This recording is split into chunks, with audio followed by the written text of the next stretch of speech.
If you just now tuning in, hit the like, hit the subscribe, and hit the bell. GMS fam, the green room. Let's talk about it.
Hey, yo, GMS fam, the green room. What's going on, everybody? Happy Tuesday. I hope everybody's doing well. Hope everybody's in good spirits, man, and getting to the goals, getting to what you need to today, pursuing every avenue, progressing in life, moving forward, every good thing that you can think of, man. Nothing but positive energy to everybody out there, my GMS fam. Make sure you tap into that live chat. If you are here, shout out to my guy, JR Miller. I see you. Make sure you hit that like button on the way in. G Swift is in the building. Uncomfortable Truths is in the building. Where my GMS fam at? Why? Pull up, baby. We got some shit to talk about today, man. A lot is going on, man. A lot of allegations is stirring in the pot right now, man. The bowl of allegations just continues to swirl through the entertainment business, man. And it's sounding a lot crazy. It's so much, man. I think at this point, when it comes to allegations, I think we need to get to a point where objective opinions should be welcomed. I think we have skipped past that believe all stories situation. I don't say believe all women, I say believe all stories. Because a lot of people passing off stories, not just women, it's men too. You see the nigga that was trying to sue Diddy and said that he was getting his booty tickled on. So it's a lot of people out here that want to try to get a fast check because they know that there's millionaires out here who honestly have it in certain instances to pay off certain things or pay settlements, you know, behind closed doors to where certain things don't, you know, get out there. But then in certain situations where you're like, man, ain't no way. There's something fishy about this. It's something that just don't seem right. And you start seeing some more things come out about situations. You start asking yourself, what is going on? And you start asking why people do certain things, like put themselves in harm's way, if that's what's happening. If you put yourself in harm's way, I'm sorry, there's not much remorse that I have for you.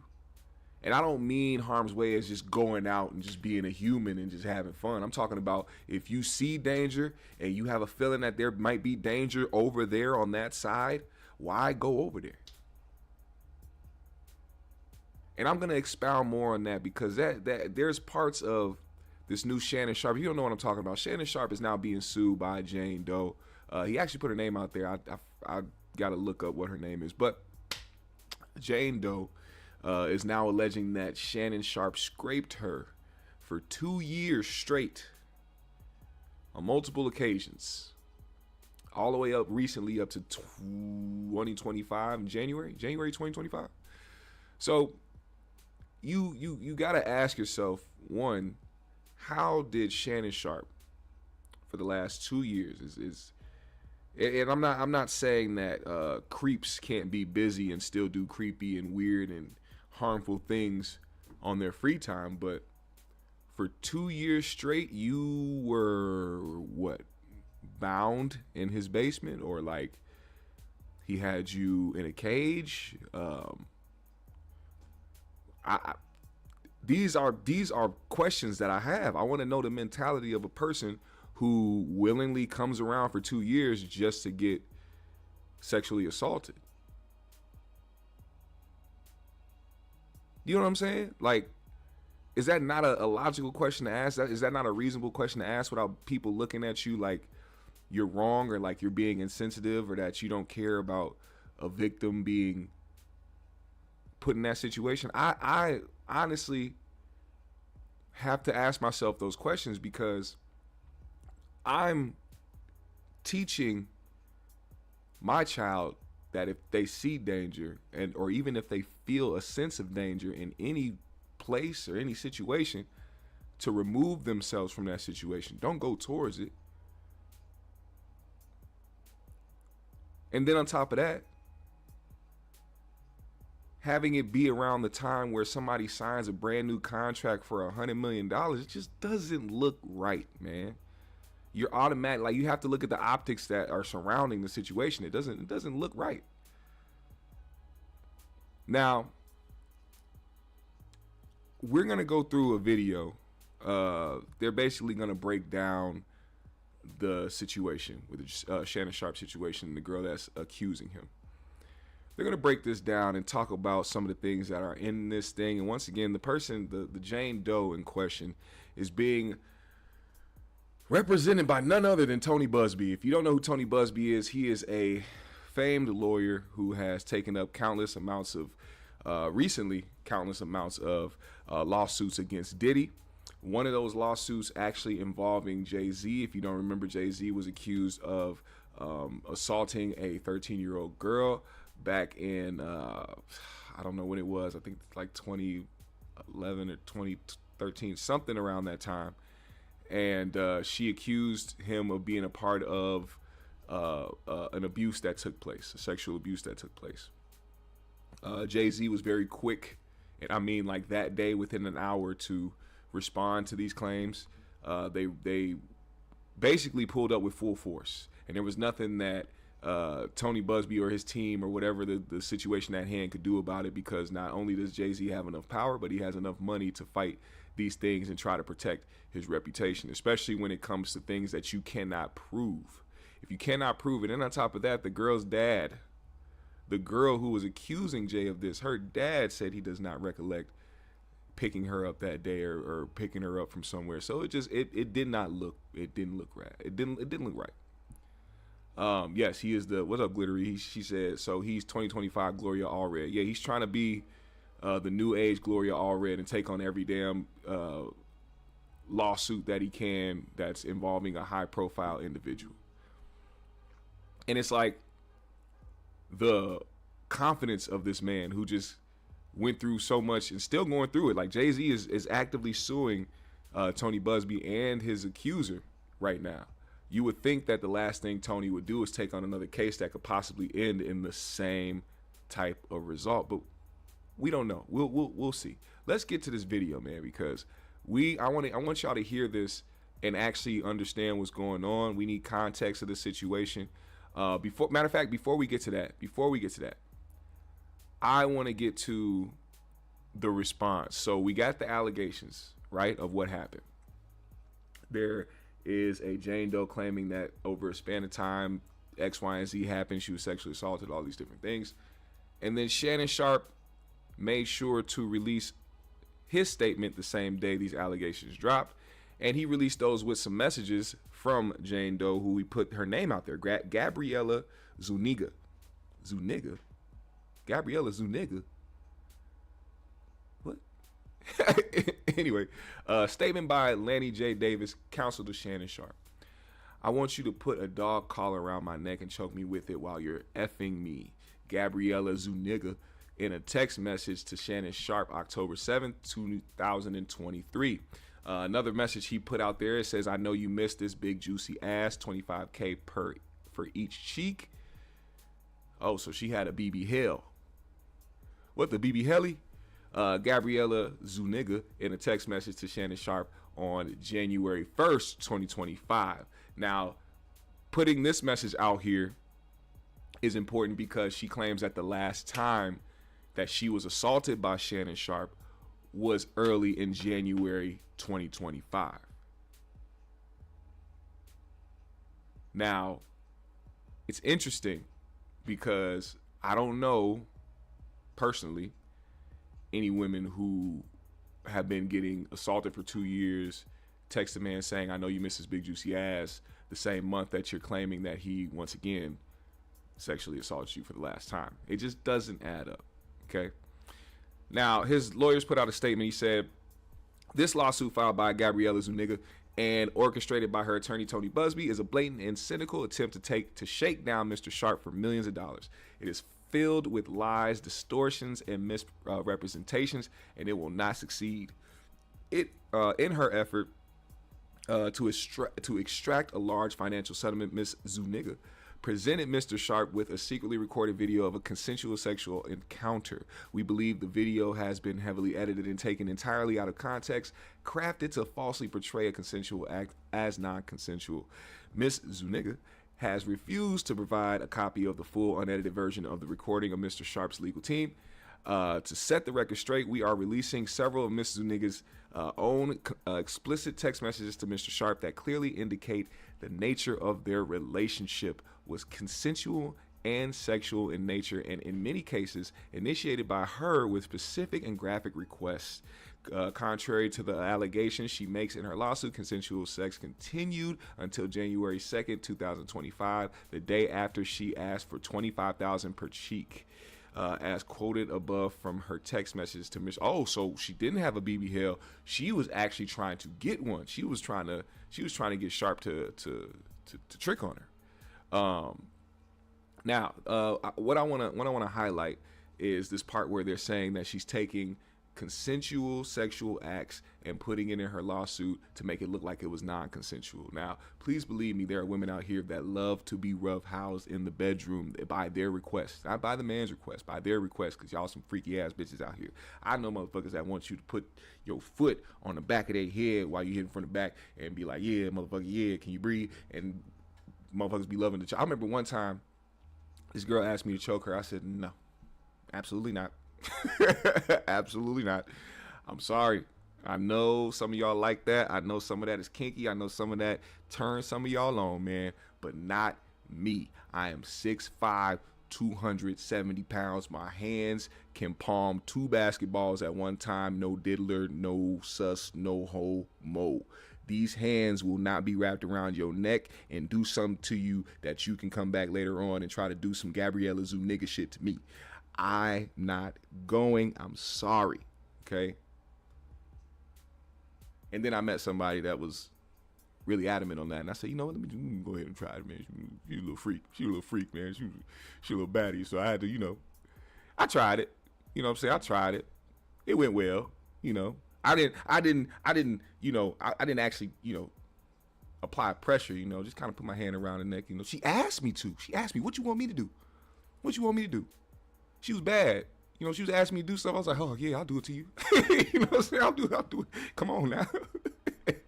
But nonetheless, that is not my go-to. That's not something that I prefer. That's not something that I'm going to get with a woman and be like, yeah, so you like getting choked? Nah, I'm not into those type of rough kinks, man. I'm not that type of guy. But it seems like Shannon is.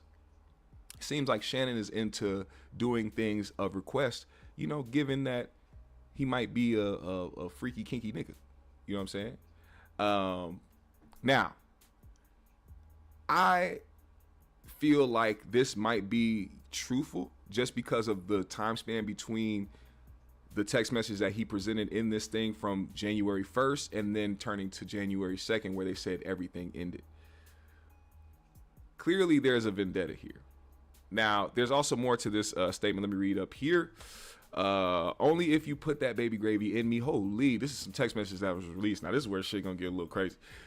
She texted him, only if you put that baby gravy in me, then I can do whatever I want to. Then I can do whatever I want to me. Text from Gabriella Zuniga to Shannon Sharpe, November 23rd, 2023. I want to put my tongue in your a-hole and then marry you. Whoa, okay, Gabriella. That was sent on January 12th, 2024. Another one where she said, that's my daddy. F, I want you to put a big black baby in me.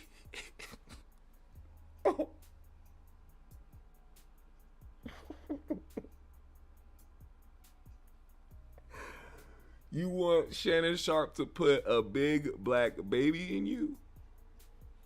The infatuation is real. The obsession is real. I honestly don't think that a lot of white women truly like love or value black men. I think that the obsession or the infatuation is so big that they just do stuff like this. And it's weird to me. Like, it's just weird, man. I even from personal experience, I done seen too much out of certain individuals where I was like, y'all motherfuckers really just be infatuated with niggas. Y'all don't really give a shit. Y'all just like black. Like, y'all just want some type of black nigga around you. Like, y'all motherfuckers is weird. But anyway, another one, she said, you better crave it because you're gonna be stuck with it for life after you put a big black baby in me. First of all, Shannon, you a wild nigga for allowing her to say shit like this. I never in my life play no weird games like this or even be on no cosplay shit. We don't even play it. We can't even play in the bedroom like that. We ain't doing no race, some sexual race shit. If I'm in an interracial relationship, I better not hear you call me a nigga while we fucking, bitch. It's gonna be fuck you, your mama, your daddy, your dead granny. I'll probably go to Costco and buy a big stupid dumbass jug of mayo and pour that shit on your front doorstep and have you walk outside, slip on that shit like the sticky bandits from Home Alone, bitch. Don't ever in your life think that you could play some fucking race play shit with me. This shit is weird as fuck. Never in my life. Then they finished the statement by saying these messages are just a sampling of broader pattern of graphic sexual communications initiated by Ms. Zuniga. The evidence paints a clear picture. This was a consensual adult relationship that included role-playing, sexual language, and fantasy scenarios explicitly requested by Ms. Zuniga. The edited tape that Ms. Zuniga secretly taped and showed to Mr. Sharpe during her blackmail attempt tries to falsely portray as a result of this editing and out of context from prior text messages that the sexual activity was not consensual. But Mr. Sharpe now believes her secret taping was all a part of her plan set up as part of her blackmail scheme, as distorted by her edited tapes, a copy of which she refused to make available to Mr. Sharpe or his counsel. Mr. Sharpe categorically denies all allegations of coercion or misconduct, especially the gross lie of scrape, and will not admit to what he sees as an egregious attempt at blackmail. He stands firmly by the truth and is prepared to fight these false claims vigorously in court. He looks forward to vindicating through due process and a judgment based on the facts of the law. Let me read some of y'all comments before I keep going. George the Truth Hurt says, according to the other sources, he's been fighting this for 6 weeks. It's just now coming out. And I think that's another thing. When people try to go and get money under the table, because of course, somebody who has actually been a victim of sexual assault, I would assume that if you're not in a situation where you fear for your life from this person, people are going to try to put you out there and try to seek justice and expose you and let the world know who you are. I feel like people who are looking for a payday or trying to extort somebody is going to try to meet behind closed doors and put a payment on the table, and hopefully you pay that on the table. And if you don't, the threat of bringing this to the public will inevitably pop up. And it's happened so many times. Certain individuals thought that they can go and get some money from somebody under the table, bring some lawyer with them like fucking Gloria Allred or Tony Buzbee and be like, yeah, so because we wrote up this litigation and it seems serious, we're going to ask you now if you want to pay out, right, $10 million under the table. This won't go out to the public. It'll go under the table. You'll never, ever, ever hear about it coming out. You could protect your brand and protect, your image. When these guys say no and you're ready to fight, that's when it becomes the nastiest game you have ever seen in your life. And that's what's happening right now to Shannon Sharpe. Now, Tony Buzbee actually released a statement. Let me go to it, man. I'm going to find it here. I don't have it up on my computer, but I'm going to read it for you. So Tony Buzbee just now put out a statement about half an hour ago with a picture. It says, prior to engaging in the mediation process, Mr. Sharpe's counsel insisted on Jane Doe signing a confidentiality agreement. Mr. Sharpe's attorney has now breached that agreement while at the same time deliberately revealing Jane Doe's name, phone number, and private messages that again predate the alleged scrape. That was a grievous error on Sharpe's part because now all the things discussed and revealed in that mediative process will at some point be revealed. As set forth in the lawsuit, Mr. Sharpe conduct throughout the 2-year relationship reveals a pattern of narcissism, manipulation, and coercive control. It grew progressively worse. Sharpe's new lawyer claims in his statement that the evidence paints a clear picture. He's right about that. It's just not the picture he wants the public to see. Although lawyers are weird, bro. Lawyers will do weird shit and word things that way and try to, push and sway public opinion, even though you can see right through that shit. Although we will save the video discussed by Sharpe's lawyers for the courtroom, I would suggest that Mr. Sharpe's new lawyer take a moment to listen to his client at a different time in audio and ask his client for the real story, the truth.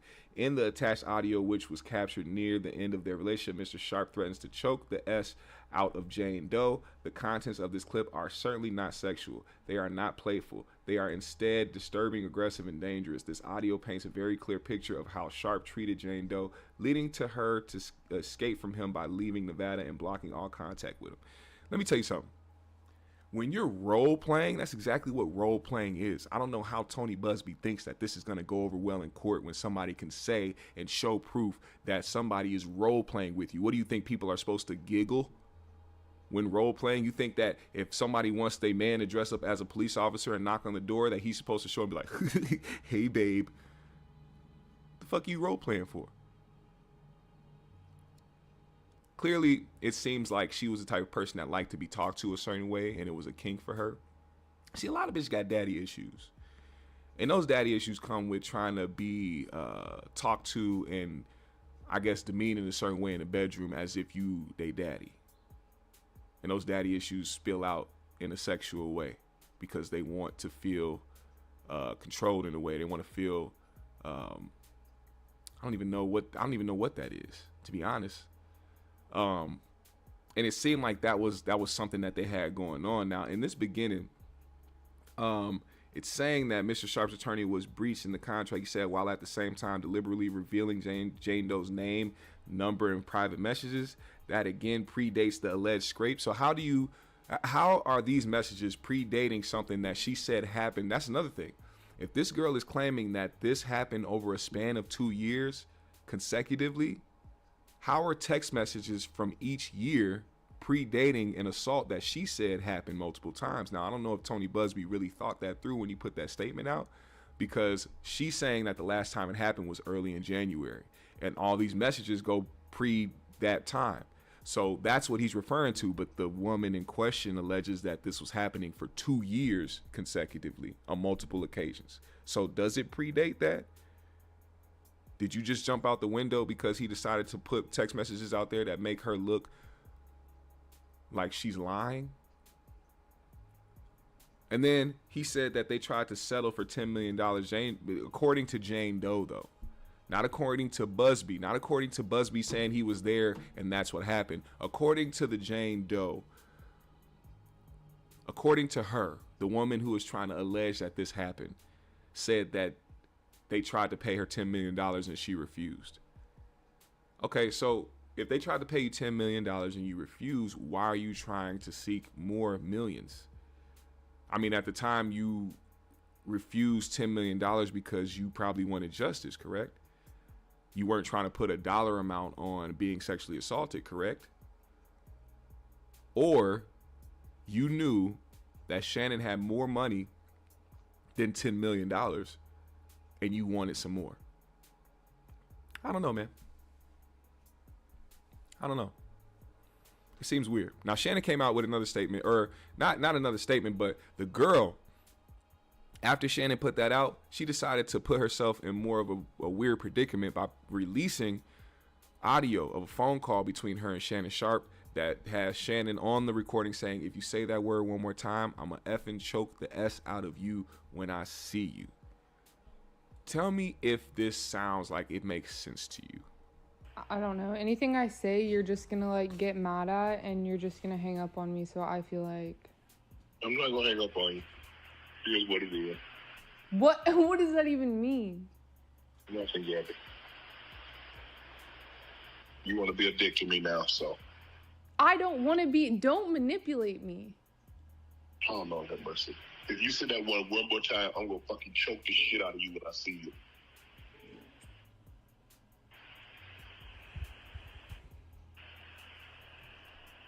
Thank you. Oh, no, have mercy. If you... I don't want to be... Don't manipulate me. Oh, no, have mercy. If you say that one... So, let me show y'all the difference in something.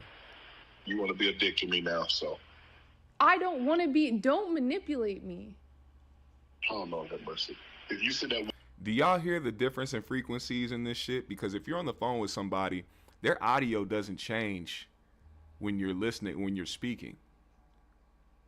Whenever she spoke, it was silent. And whenever he spoke, it sounded like he was outside somewhere with the wind blowing. Why are there two different sets of audio backgrounds in this audio? Why is there two different sounds in the background with this? Just listen. Nothing, Gabby. Then it stops. You want to be a dick to me now, right. So... I don't want to be... Don't manipulate me. Oh, no, have mercy. If you say that one more time, I'm going to fucking choke the shit out of you when I see you.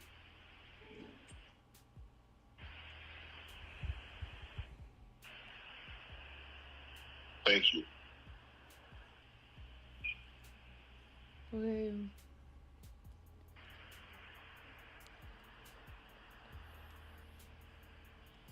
What happened?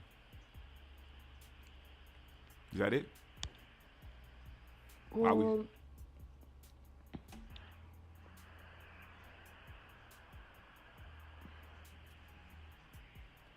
is that it? I don't...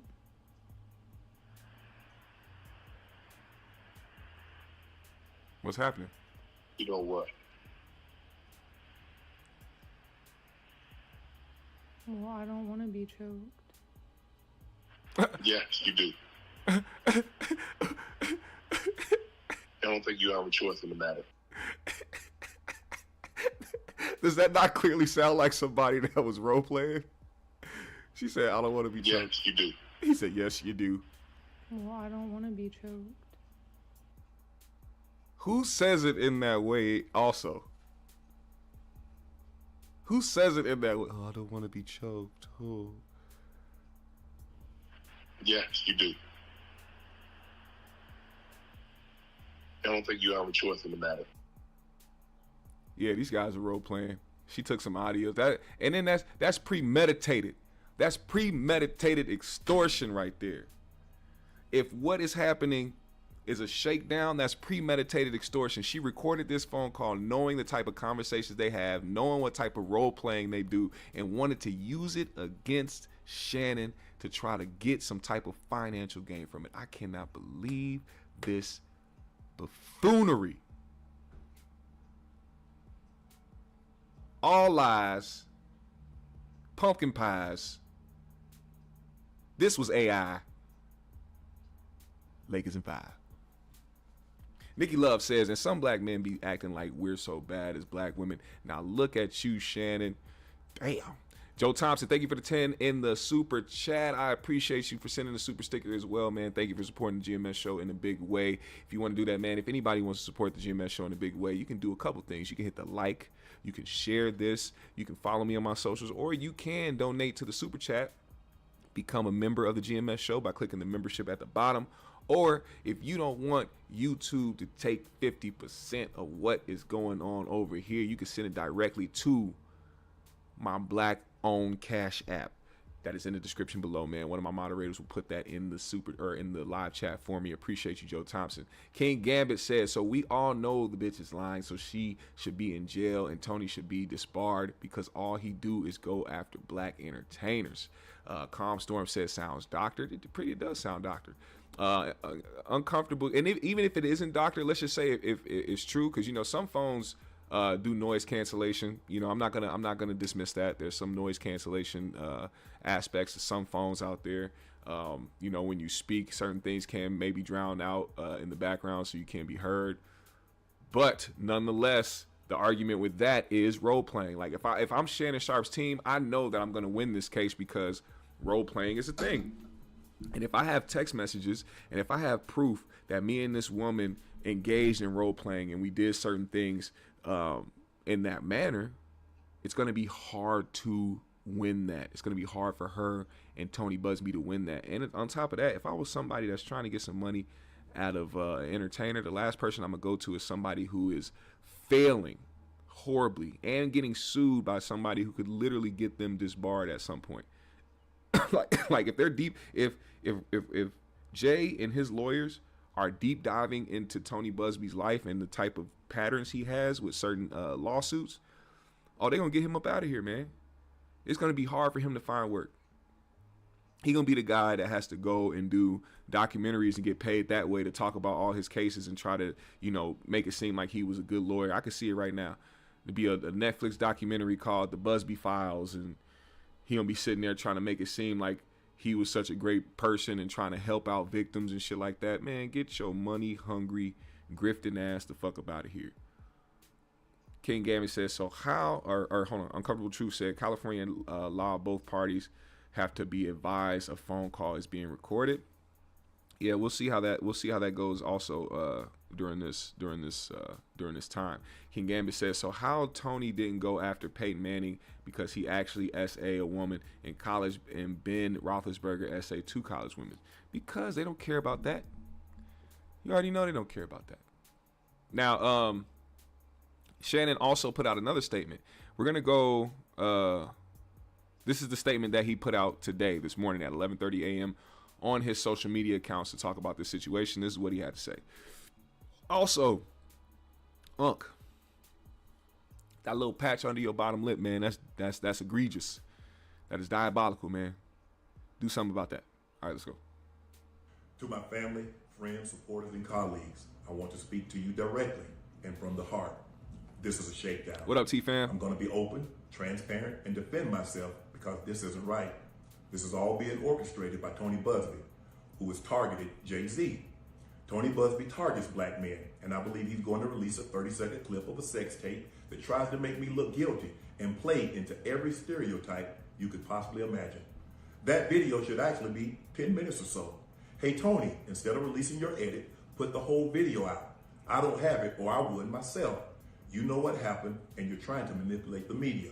The encounter in question took place during the day at her invitation, and now that appears to be a deliberate setup, coordinated by Gabby, also known as Carly on OnlyFans. Gabby and Tony Buzbee want $50 million. What they're getting is sued for defamation and trying to take me down. My career is all about real talk and honesty. I know my family and fans know exactly what this is about, and I'm going to be out there telling you whatever I need to say, just like I always do. I love all you guys. Thanks. All right, Shannon. All right. I appreciate the response. We appreciate the statement. Now, shout out to Lauren LaRosa. Lauren LaRosa actually did some of the work and decided to speak to both legal sides, Tony Buzbee's legal team and Shannon Sharpe's legal team. We'll get to that in a second. Shout out to T-Fam1. I see you, man. Shout out to King Gambit. He said, oh, now you black Shannon. Hey, man, come on now. You know how I go.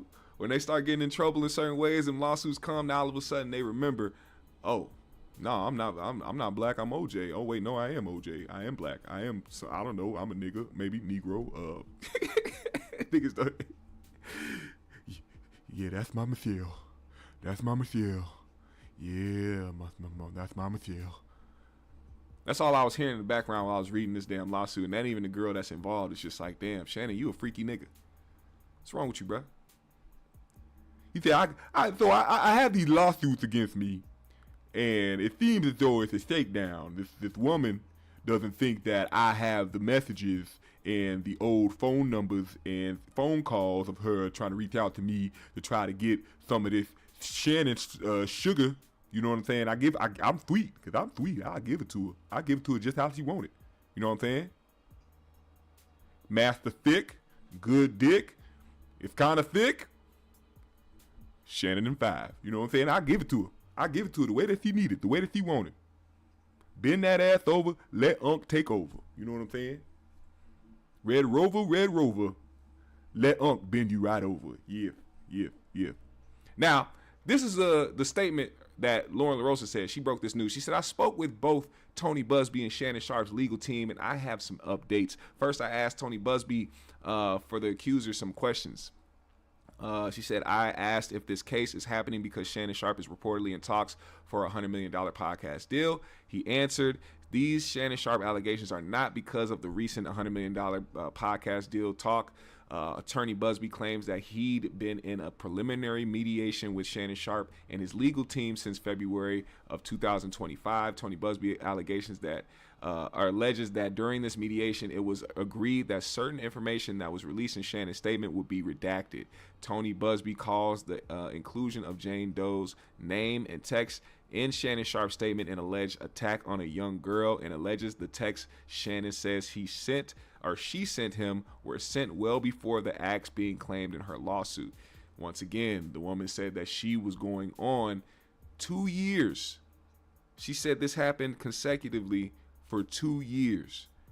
Tony Buzbee is hanging on to the last time she alleged it happened, which was early in January of this year.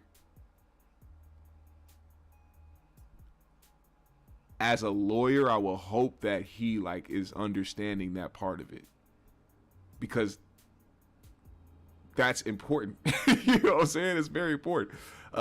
Jesus Ramirez.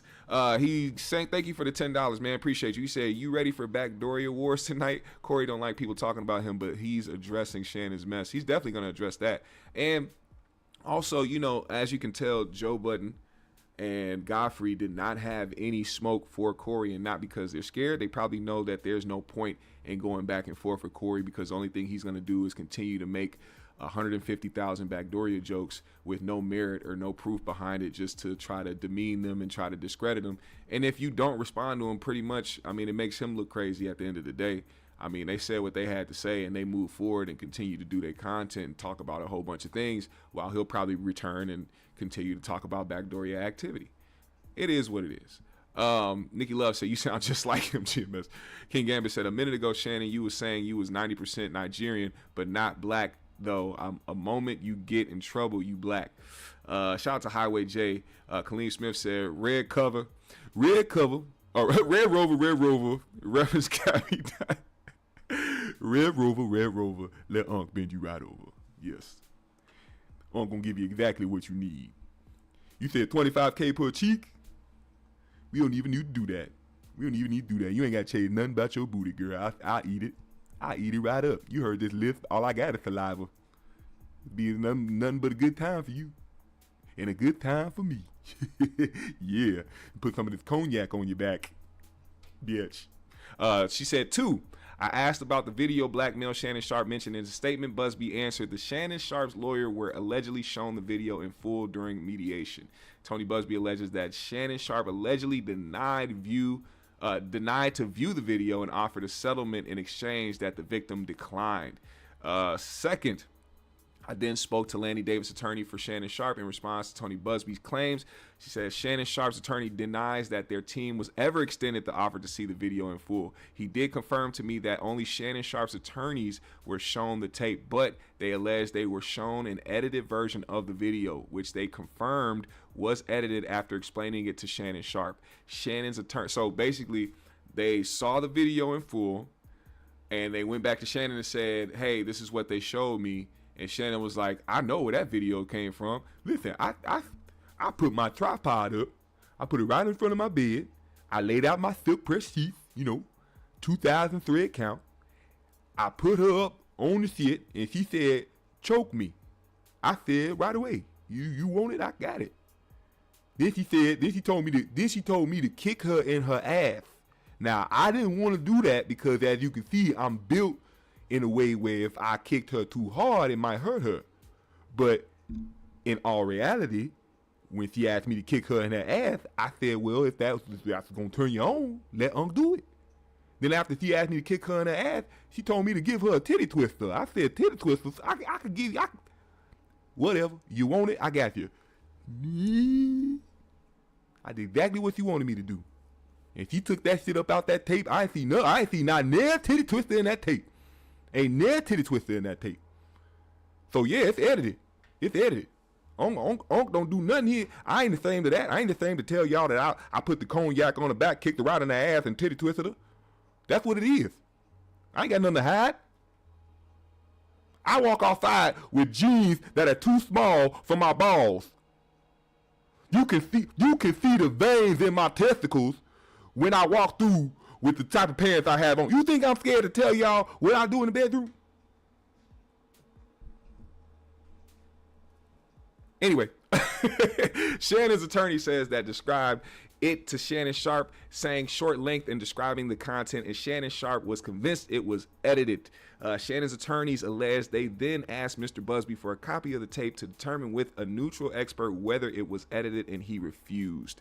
So now they're claiming that Buzbee refused to. They said Shannon's attorneys alleged they then asked Mr. Buzbee for a copy. So they tried to ask for a copy and they refused. Shannon Sharpe's attorneys also alleged that Mr. Buzbee has misleadingly disclosed the discussions with the mediator. Miss Zuniga, the woman accusing Shannon of sexual assault, demanded tens of millions of dollars in return for her not going public. Like I said earlier, they're standing on claims from Shannon Sharpe's statement that the accuser secretly taped the sexual activity that morning, and says they have reason to believe she significantly edited the tape, classifying this act as her engaging in a shakedown in black male schemes. Lastly, Shannon Sharpe's attorney made it clear there was never an agreement on terms in the mediation. Nothing final was ever reached between Mr. Zuniga and Mr. Sharpe and their attorneys. Shannon Sharpe is categorically denying these sexual activities, blah, blah, blah, blah, blah. Now, this is interesting because we now know that they are playing a game with each other right now. We know that they are playing a very, very, very dangerous game right now. What I think is going to happen from the situation, I think that Shannon is going to be able to get out of this situation due to, messages and other things that exist. Also, you're dealing with somebody who is a high-profile entertainer who has a lot of money to pay for a lawyer, and those lawyers don't just pay attention to the situation at hand. Oh yeah, you better believe they're going to find your exes, they're going to find people that know you, and they're going to confirm that you are the type of person that likes to role play, and it's going to be proved to the court if that's what it is. If that's what I'm just giving you my guess, if that's what Shannon is saying is true, if he's saying that this was all part of role playing and she's trying to take a consensual situation and try to make it and manipulate it and edit it to make it look non-consensual, you can't hide who you are. When people are who they truly are and they act that way, these are things that are reoccurring events. You're not going to be able to hide that because people who know you can confirm that you're that type of person. You better go back, Miss Zuniga, and find whoever you need to find to make sure that they can corroborate your story, because it's going to be hell if this shit don't happen. Also, if this turns out to be something that inevitably turns out to be a shakedown, I think at this time there needs to be a push for repercussions and consequences for people who put out false allegations like this and try to do shakedowns to try to get millions of dollars from somebody when they know they manipulated the entire situation. If you accuse somebody of sexual assault and you try to get millions out of them, or even if you try to get them locked up, I believe that there should be a whole law made surrounding that instance right there. And let it be airtight to the point where if you actually prove it to be a fact, that person has to serve jail time. There's no bail. There's no probation. There's not a fine. No, jail time is required for people who put out false allegations. You are discrediting the people who have actually went through traumatic situations. Here at the GMS show, we give a damn. So anybody that has ever been through some shit like that, like I've had people in my show who I care for in this chat, people that have been following this show for years, who have been assaulted, who have been through traumatic instances. That is discrediting those people. Your family members who went through that shit. People who you care about, your mothers, your aunties, your sisters, your cousins, your friends, people that actually went through something traumatic. You are diminishing their entire experience by going out telling false accusations. And we have no sympathy and we have no leeway for people like that. No patience, no nothing. Prosecute them to the highest extent. I guess let's watch some of this, man. Let's watch some of this so you guys can get a better understanding about some of the stuff that's going on. So this is Law and Crime. They're going to talk about the explosive lawsuit claims on Shannon Sharpe's situation. This just in, the Texas attorney who targeted Sean Diddy Combs with dozens of civil lawsuits on behalf of John and Jane Does allegedly victimized by the music mogul has a new target in his sights. NFL legend Shannon Sharpe. A brand new lawsuit was just filed in Nevada claiming Sharpe was manipulative and abusive and eventually sexually assaulted a Jane Doe, with the latest claims allegedly happening as recently as January. We got our hands on the filing and we're going to break down everything you need to know.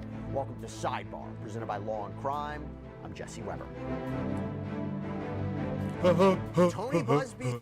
Shout out to you, man, TFam1 for sending the $4 in the Cash App. I appreciate you, man. I appreciate anybody that sends anything, man, whether it be $4, $5, $10, $20, whatever it is. If you sent it to the Cash App, you are supporting the GMS show in a big way. I appreciate you, brother. Thank you. He's back. The lawyer who went after Sean Combs, Jay-Z, we'll talk about that. Well, he is still swinging at high-profile men that he claims are abusers. This time he's calling out Shannon Sharpe, the 56-year-old NFL superstar turned podcaster and commentator. Brand new lawsuit filed against Shannon Sharpe. We got a copy of it right here. It was filed out in Nevada. We're going to go over it. But Shannon Sharpe, in case you don't know who he is, he played 14 seasons in the NFL with the Denver Broncos, the Baltimore Ravens. He was inducted into the Pro Football Hall of Fame in 2011. After he retired, he spent time as a sports commentator and analyst. You might remember that he co-hosted Skip and Shannon, Undisputed, with Skip Bayless from 2016 to 2023.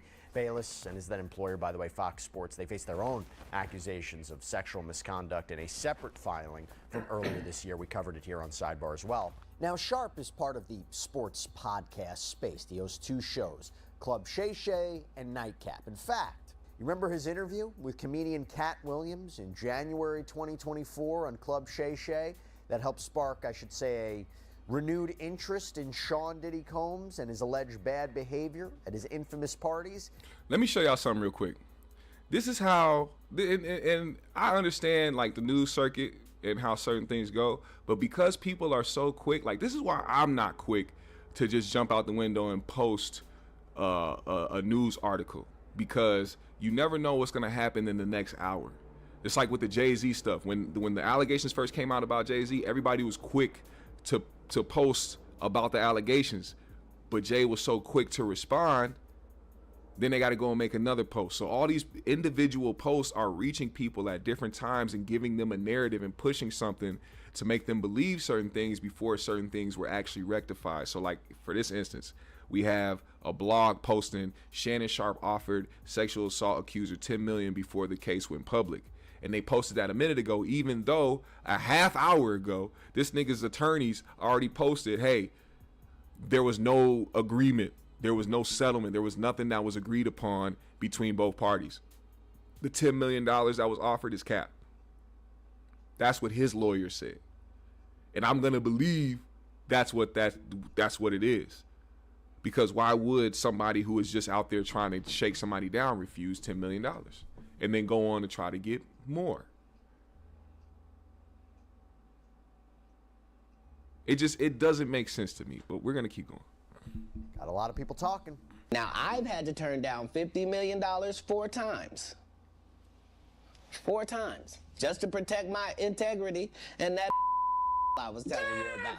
Right. Because P. Diddy be wanting to party. And you gotta tell him no. You got to tell him no. I did.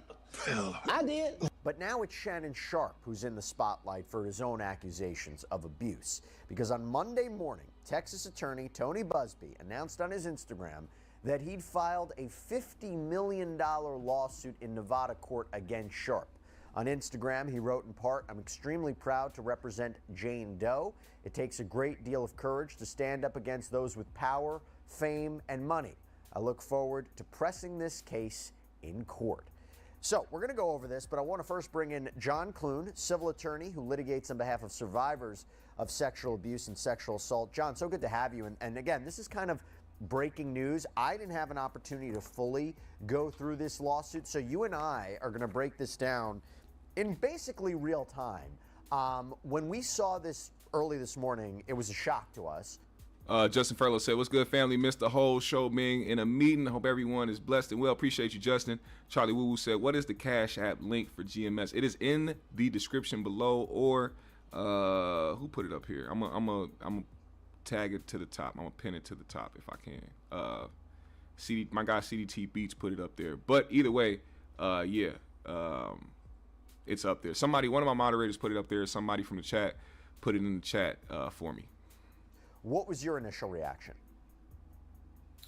My initial reaction was the timing of it, to be honest. Before I read the lawsuit, just the timing of it for it to be filed, on Easter Sunday. Appreciate you, Sean Mims, for the for the $5 in the Cash App. I appreciate you for the $5 in the Cash App, man. Thank you so much. Thank you for supporting the GMS show in a big way. Appreciate you, brother. That struck me as an unusual move. But then as I went through the lawsuit, the allegations are pretty disturbing. We don't know if they're true or not, but what's written in the complaint is pretty terrible stuff. John, I have to say, to go after Shannon Sharpe, if you're Tony Buzbee, after what just happened with Jay-Z. Remember, he filed that lawsuit on behalf of a Jane Doe, a woman who claimed that she was 13 years old back in 2000 and was sexually assaulted by Jay-Z. That lawsuit was dropped, and it came after serious questions of her story and credibility surfaced, both by reporting by NBC News and evidence that was presented by Jay-Z's side. Jay-Z ended up suing this woman, suing Tony Buzbee as well. So now to go after Shannon Sharpe, another high-profile figure, does that tell you that he feels he has the evidence in this case? Well, Mr. Buzbee is a pretty bold mover in this space. I mean, he seems to not be, shy about his decision making. So it could mean that he's got the goods. Bro, he looks like a slime ball. Like, he looks like somebody that'll have a movie character based off of him being a crooked lawyer. You know what I'm saying? Like, matter of fact, he looks like he could play himself in a mob movie of him being a crooked lawyer, doing everything in his power to manipulate the system to get ahead financially. He looks like that type of guy. Nonetheless. In this particular case, or it could just be, kind of par for the course, and this is how he, handles his high-profile cases.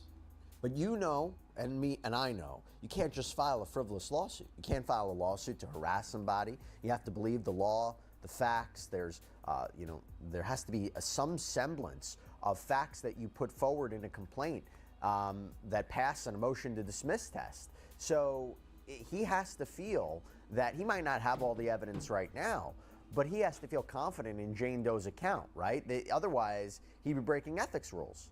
Yeah, and the thing with these accounts, like in a sexual assault. You think lawyers, especially crooked lawyers, care about ethics? Just a Jane Doe against an individual, is it's really hard to get rid of that case on a motion to dismiss or even down the road on a motion for summary judgment. Because if you have your client who's saying, this is what happened to me, and then in this case, say Mr. Sharpe says, no, that's not what happened, it was very different, that's really a trial issue. That's not something a judge is really going to dismiss on motion. So other types of cases that have more subtle elements to them maybe can get dismissed on motion, but this kind of thing is really hard for a defendant to get rid of short of trial. Also, GMS fam, we didn't get together on 420, man. 420 was on Easter. I know everybody had family stuff going on, as well as trying to make sure they got in some of that good smoke for the rest of the day. I was going to go live and like bring people in the live so we could smoke together, but couldn't do that. I worked that day. Later that night, I just wanted to come home and just smoke and chill by myself. And, you know, I had to get up the next day and go to work. So I wasn't even trying to do anything extra. But it is Tuesday. It's only 2 days from that day.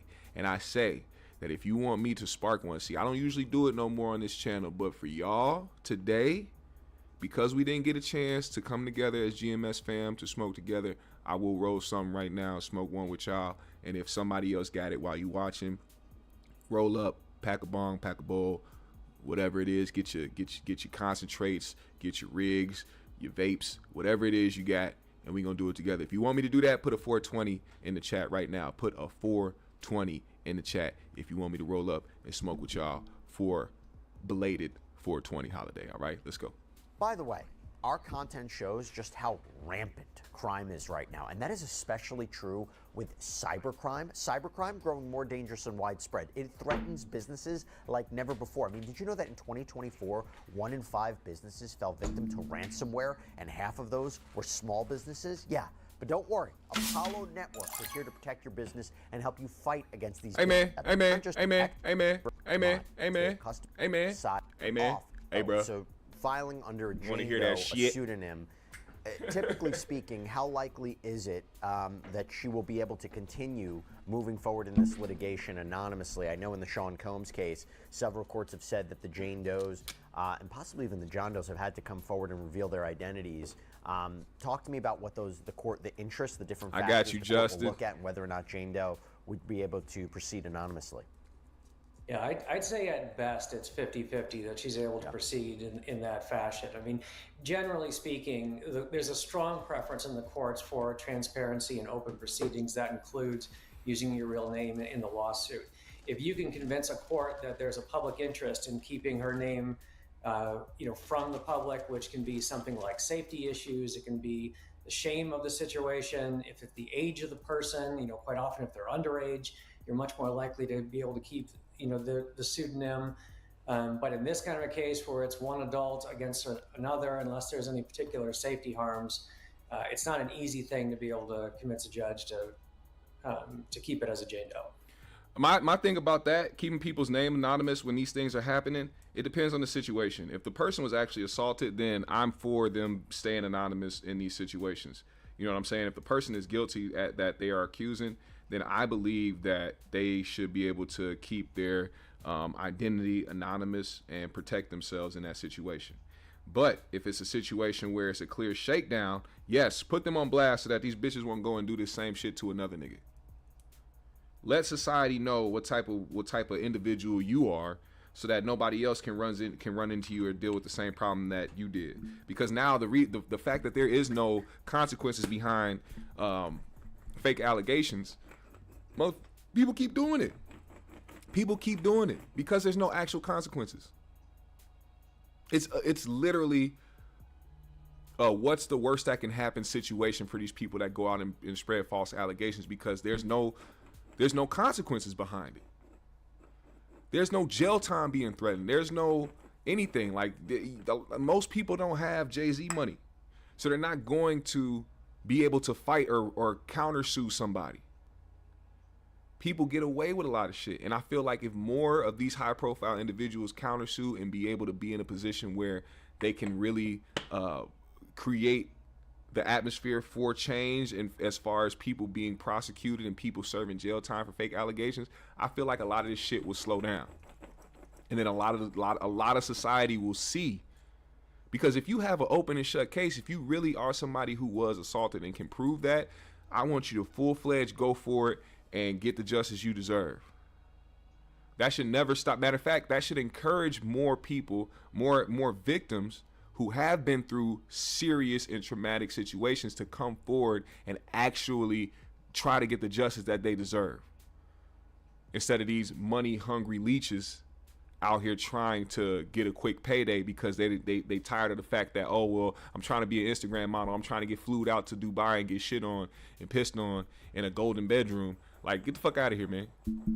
Get out of here. I was having this conversation the other day, or not the other day, yesterday, with one of the homegirls talking about, like, you know, oh, it's just easy for some of these girls to have these guys take care of them and pay for shit. I'm like, yo, the misconception a lot of the times with, like, let's say sugar babies, these girls out here that be getting sugar daddies and having them pay for all their shit and, you know, pay their way through life. A lot of them bitches be broke and ain't got shit to their name. They have to rely on these sugar daddies to keep them afloat. And if they lose the nigga, they ain't got nothing to fall back on. Motherfuckers be living in filth and squalor. I seen a situation like that recently, man. I ain't gonna put it on blast because, you know, you know, I love my homeboys, you know what I'm saying? So, you know, one of my good friends got into a situation, you know what I'm saying, where his you know, person he was dating was a sugar baby, you feel me? And yeah, it just didn't work out that well. You kind of got to see how this girl lived and how she really moved, and it was like, damn, you really ain't got shit. You just be out here on the internet with these expensive bags and, you know, clothes and shoes and all this shit, but you ain't got shit to your name because you waiting for old Oscar's 67-year-old ass to fucking cash app you $1,000 to spend time with him. Then you lying talking about, oh, we don't do nothing but just hang out. I just got to be arm candy for him when we go out to courtside, the Timberwolves games and shit. Shut the fuck up. Bitch, you are desperate. If he offered you $2,000 and said, suck this meat, you gonna take that $2,000 because you hurting for it. I done seen it way too much. I done seen that shit way too much, man. I could put so much shit on blast right now from shit that I actually know. Like, that was another conversation I had with somebody. My homeboy was telling me, bro, if you was to just sit on this thing and talk about your life and shit that you be going through on a daily basis and shit that you know about, man, your ass would go up. You'll be going viral every week. And that is the guy's honest truth. A lot of people have a perception about me that I'm just cool, laid back, chill. I am. And that a lot of shit just don't be happening. I just be talking about a whole bunch of other stuff going on in entertainment and society. Man, if I was to get on this platform and talk about my life on a daily basis and talk about a bunch of shit that I went through and a bunch of things that I've seen and witnessed, god damn. But I don't like putting my business out there, man. I might do a membership only type deal where I come on here and talk about a lot of personal shit where people can go and listen to things exclusively. I might do that, but until then, we gonna keep being over here doing what we do. King Gambit said names should be out there and the bitch and the lawyer should be in jail. Justin Furlow said, get a job, whores.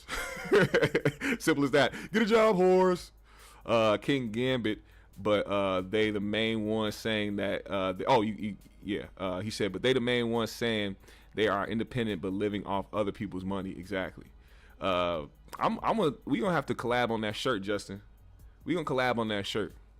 We gonna put the OF logo on the front, and then on the back it's gonna be in quotes. It's gonna say, "Get a job, whores."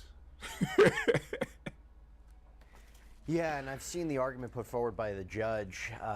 Basically, if you are choosing to file a lawsuit and you are putting this celebrity in the spotlight, the defendant has a right to defend himself, to investigate your claims, to investigate you. You're the one who chose to file the lawsuit and put your credibility at issue. So Correct. you should have to be able to proceed with your name and your identity being exposed. But again, there are certain factors to consider.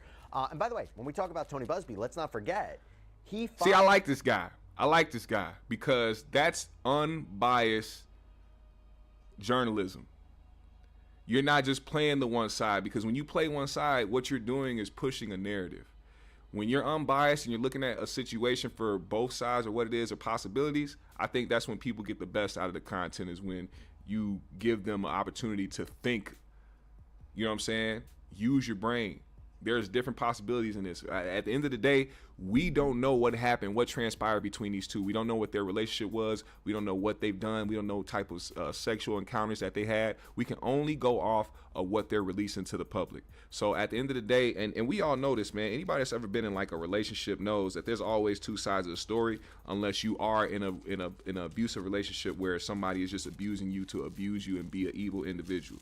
There's things that happen in relationships where both people can be at fault and they both participating in something, but of course that the individuals in question aren't going to put blame on themselves. They're going to continue to put blame on the other person, and at that point it's just going to be a back and forth, he say she say type of situation. Now let's get to some of these details.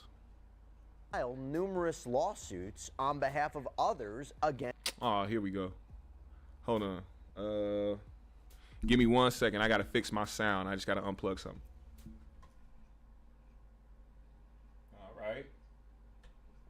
All right. Where's the sound? Plugged in. Are we good? Hey, we're good. Let's play this. Against Sean Combs. That's how his name has really come up in the news in the past several years, right? He held that press conference where he said that he was representing so many, dozens and dozens of accusers against Sean Combs. So, Sean now I want to Puffy. dig into what this lawsuit has to say. So, Tony Buzbee, let me just say this, known for his flamboyant speech in his civil filings, and in this one doesn't appear to be any exception, because it begins, a woman can say yes to consensual sexual relations with a man 99 times, but when she says no, even once, that no means no. Defendant Shannon Sharpe, a man who's accustomed to getting what he wants, completely fails to understand this basic concept. After many months of manipulating and controlling plaintiff, a woman more than 30 years younger than he, and repeatedly threatening to brutally choke and violently slap her, Sharpe refused to accept the answer no and raped plaintiff, despite her sobbing and repeated screams of no. Cap. Hold on, let me turn up the music. Let me turn up the music while I sing this. This is my new song called All Cap. Cap. That bitch is all cap. That bitch is lying. I could see it in the story. Shannon Sharpe did not do that. Y'all bitches was role playing. That's cap. Cap.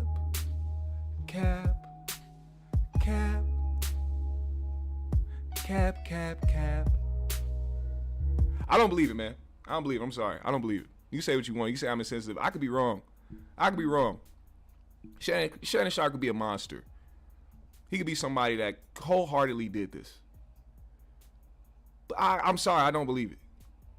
And I have every right to believe that I don't believe it. You know what I'm saying? So, and it just doesn't sound right. You gotta start building some type of characteristics that people believe. Shannon Sharpe, a man that is used to getting exactly what he wants. Does Shannon Sharpe ever come off as a type of guy who walks around as somebody who feels like he can get whatever he wants? A man who is accustomed to getting what he wants. When has Shannon Sharpe ever displayed that type of characteristic about himself? Think about that. Genuinely think about that. I want y'all to honestly think about that. Now, I'm not saying that we don't know who Shannon is as a person. Like, we don't know who he is. Nobody knows who Shannon Sharpe is behind closed doors. But there is public perception. And if he puts himself out there in a certain way, we can only believe what it is that he's presenting to us, to the public, unless he shows us otherwise behind the scenes. And the only thing we've seen behind the scenes is this nigga on a video talking about, yeah, that's my material. Yeah, that's my material. This nigga was growling like an elderly panther. It's the only thing we've seen. We just know that he a freaky ass nigga. I've never taken Shannon Sharpe as being somebody who was like, oh, I get what I want and walk around life like that. I don't know. It's just the way that they try to frame shit is crazy. According to the complaint, Jane Doe worked out at this same gym as Shannon Sharpe. He said, shout out to Justin Furlow. He said, when I was in middle school, we learned about libel and slander, which taught me to be careful about making statements against people without proof because the courts will expose you. That's a fact. Los Angeles. And she was 19 at the time. This is what she claims. And she claims that he had been watching her during her workouts and finally introduced himself, insisting that she give him her number. And the filing says that Jane Doe found Sharpe, quote, physically intimidating. Funny. That's the other part that kills me. I couldn't wait till we got to this part. This part of the reason why I played this is because now you're bringing in the big black guy intimidation tactic. Oh, you so big, he was so intimidating, yet I wanted to be in a relationship with him and I wanted him to give me big black babies. Get the fuck, this is what I be talking about. This is why I don't like that shit. I'm telling you right now, I don't know if I could ever deal with another snow bunny a day in my life. Cause I have been so skewed away from this shit and seeing certain things for what it is that it's just like you can't escape it, man. Reality is reality. If a motherfucker get mad at you, they can try to call you intimidating. They can say that you did this. They can say that you do that. And because you a big black nigga, motherfuckers will inevitably believe it. But this shit I don't believe. You can't tell me that you saw Shannon and he was physically intimidating and you were scared of his presence and then went on for the next 2 years trying to bag him and tag him and thought that y'all was in a relationship. Get the fuck out of here, man. Stop it. The lawsuit reads, over the next couple of weeks, Sharpe incessantly pursued plaintiff. He constantly approached her at the gym and attempted to contact her frequently with phone calls and text messages asking to meet up, unwilling to take no for an answer. Eventually, plaintiff gave in and agreed to meet with Sharpe outside of the gym. Eventually, plaintiff gave in. Oh, he's talking to me so much. He keeps making passes at me. I'm saying no so much that I eventually just say, you know what? Let me just give in to this big, intimidating guy.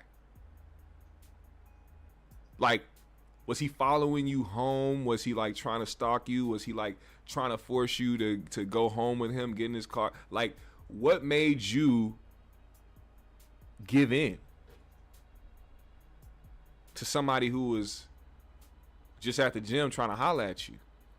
Fuck how big he was. Fuck the intimidation part. He was trying to holler at you. And even though you apparently said no multiple times, you just one day came up and it was just like, all right, fuck it, I'll do it.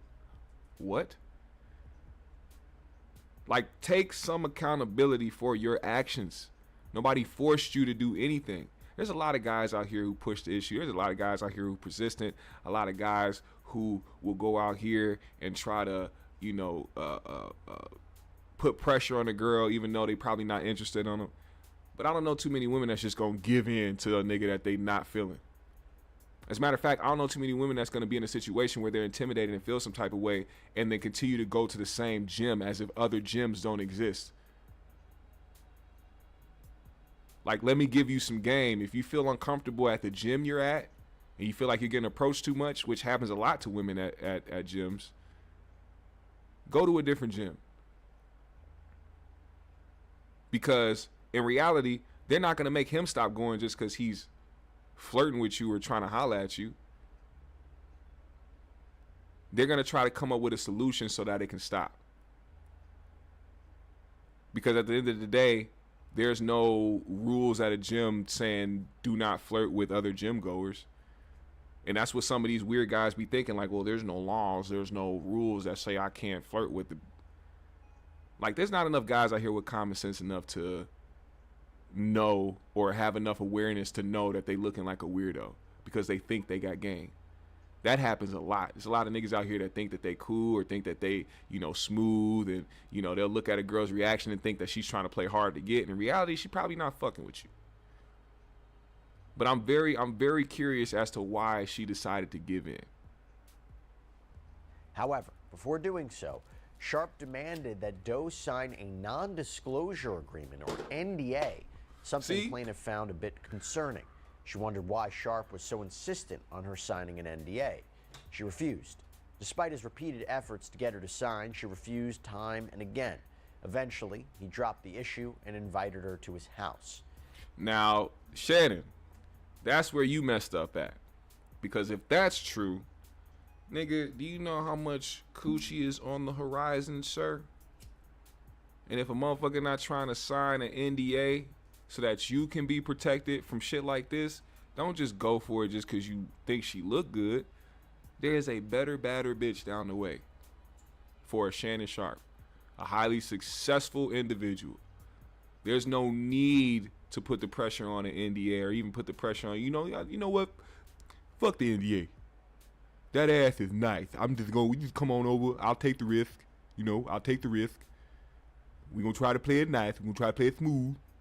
We ain't gonna do nothing too crazy. But if you prove to me that you don't need to sign this NDA, I'll fuck with you. I'll fuck with you. Now, the lawsuit claims that this relationship between Sharpe and Stupid, Jane Shannon. Doe, again more than 30 years his junior, was consensual, but it was rocky. She said he'd insisted they were exclusive, but then was caught multiple times lying about his whereabouts and who he was seeing. According to the filing, quote, by October 2024, Sharpe's behavior had grown progressively worse beyond anything plaintiff had experienced with him before. At this point, he was insistent upon recording their sexual activity, sometimes without her knowledge. Sharpe was also sharing the videos with... Kind of funny.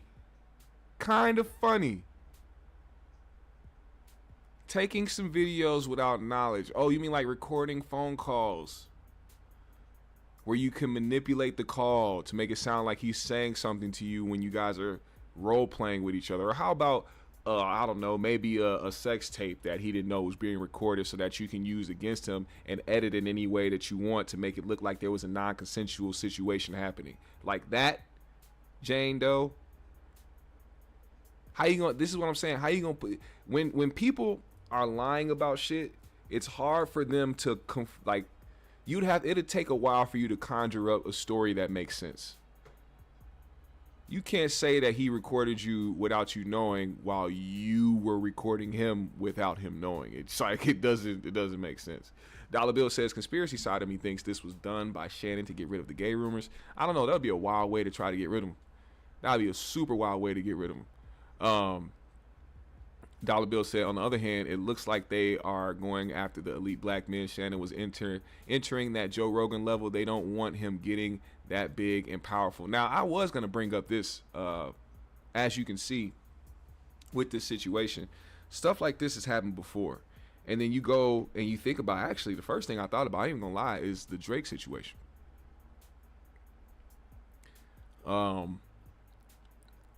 People saying that UMG devised this whole plan to get him up out of here when they realized the beef was sparking. Now, what I don't think that they called on Kendrick and was like, hey, Kendrick, we have an idea. Since we don't want to pay Drake $800 million, we're going to need you to focus in on starting a beef and make a song that's detrimental to his career. We're going to need you to do that. I think what they did do, though, is see what was happening and try to capitalize off it and say, hey, we don't really need to do much but promote these songs and get Kendrick in a position to win this battle. If we can inflate the numbers, if we can, get this song everywhere and promote him just a little bit more than we promote Drake, we can get the narrative to spin and have some things happen to where we can devalue him as an artist over here to where we don't have to pay him $800 million. And then you think about those situations, and I'm not somebody who doesn't believe that something like that will happen. The industry is shady. The industry is malicious. The industry is dangerous. So they might do some shit like that. Same way, if Shannon's getting himself in a position where he's getting $100 million contracts and shit like that, probably trying to do the same thing. we don't really want to pay Shannon. I don't think it's as lit as it is over there at Club Shay Shay when it was when the Cat Williams shit happened. I think we need to try to take down the number, or I think we need to try to devalue his worth. I don't know. That's just a conspiracy of mine. With others, without her permission or knowledge. Sharpe would repeatedly tell Doe that he wanted to do to her things that would make no other man want her. By this point, Sharpe was no longer able to credibly maintain the relationship was exclusive. He had at this point accidentally or purposely, to advance his career, went live on Instagram while having sex with another woman. Sharpe flew into fits of anger when plaintiff noted his infidelity to the relationship or called him out about his extraneous activities. What does that sound like? What does that sound like to y'all? That sounds like she said that after she brought up that tape that came out, you know, when that video came out where Shannon was live on Instagram and he was, yeah, that's my Mathiel. She approached him about that and he went off on her. He said, you not my bitch. I don't claim you. You mad at me for doing what I'm supposed to do. I'm a single. Matter of fact, Shannon been saying he's single for a long time. He has never claimed not a nan nutter. And this girl thought she was going to be the special one because you wanted 25 per cheek and a big black baby in you. Oh, man. Holy. Let me read some of your comments. Let's see. Charlie Woo said, new word, you getting Buzbee. That's when a bitch turned a stone cold lie. Bitch talking to Buzbee to me. She trying to Buzbee me. Justin Furlow said, please sign the NDA. please sign this NDA. Rod Julius said, we will see how it goes. Lou Vega says, backdooria. Rod says, Shannon talks too much. Everyone knows that. As a black man, why are you having a relationship with a 19-year-old? I don't know. That's a good question. He said, don't ignore my messages, dude. Hey, I'm doing a show, my guy. This is not about you. I don't know if you know that, Mr. Rod Julius. This is not the Rod Julius show. This is GMS show. I have to conduct the show, my guy. Like, hey, chill. You might be the type of guy that this bitch is claiming Shannon Sharpe is. You trying to force me to read your messages, nigga? Lawsuit. I'm about to Buzbee your ass, motherfucker. Charlie Woo said, folks saying Shannon secretly bankroll lawsuit against Skip. Maybe Skip coming back at him. Shit, you never know.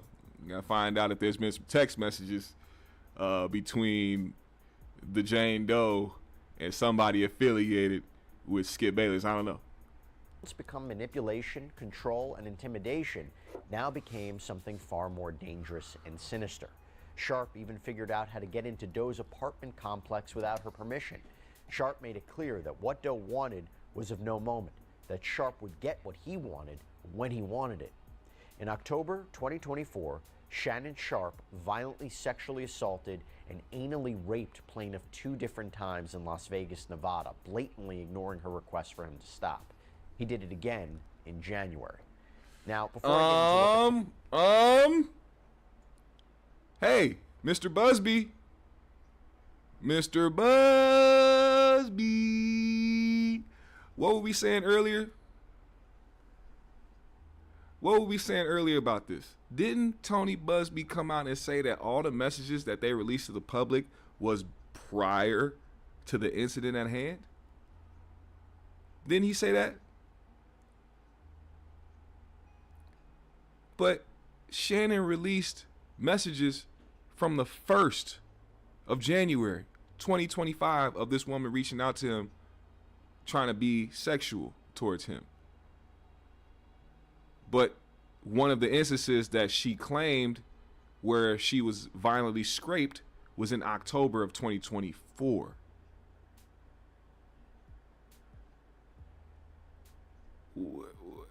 Hold on. Let's go back. Let's see. I want to make sure that we are doing this the right way. Okay? Listen to me, guys. Listen. I'm not the smartest cookie in the cookie jar. But if you're saying that the man released text messages that are prior to the incident he is being accused of,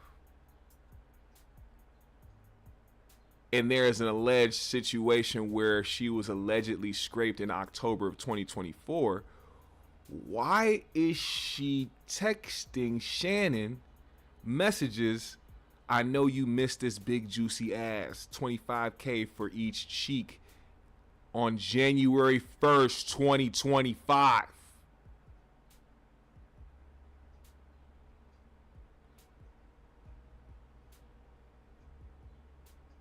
Dude, I mean,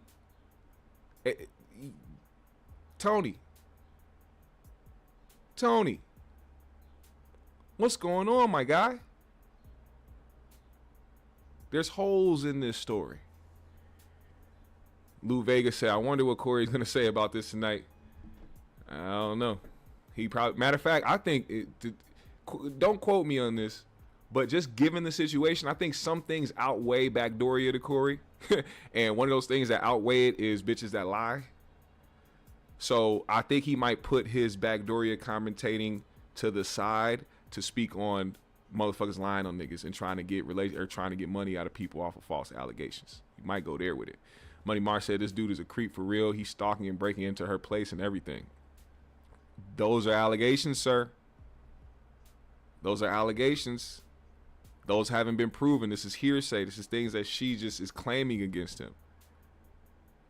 Also, when does somebody who has 3 different shows that he has to go to every week have the time to stalk somebody and break into their place? Answer that. You can't be as busy as this nigga is and pay and be in the realm of all these different business ventures and different shows that you have to record for hours with production and all types of shit, where you have to be at ESPN in the morning, later that afternoon you got to be at Club Shay Shay, and then later that night you got to be on the nightcap. Tell me, what time does this man have to stalk somebody? Let's use our logic here. I'm just being honest. Rod Julia says, what about the voicemail she released? We talked about that earlier. If you're role playing with somebody, that's exactly what it is, role playing. And that's what they're claiming. They're claiming that she's taking a situation, trying to make it look like it was non-consensual when it was consensual. It seemed like these two were role playing, and these two like to get physical or like to roughhouse in the bedroom, and they like to role play. So she released a clip, not in full context, not a full conversation. The shit started out with her saying, well, anything that I say, you're going to be mad at me. Bro, if you're in a relationship, I'm telling you right now, the average guy that's in a relationship with a girl, if she put out some shit about y'all and only put out a 1.5-minute clip of y'all interaction, you going to say, man, do y'all know what this bitch said to me? Do y'all know do you know how she cracked this shit off?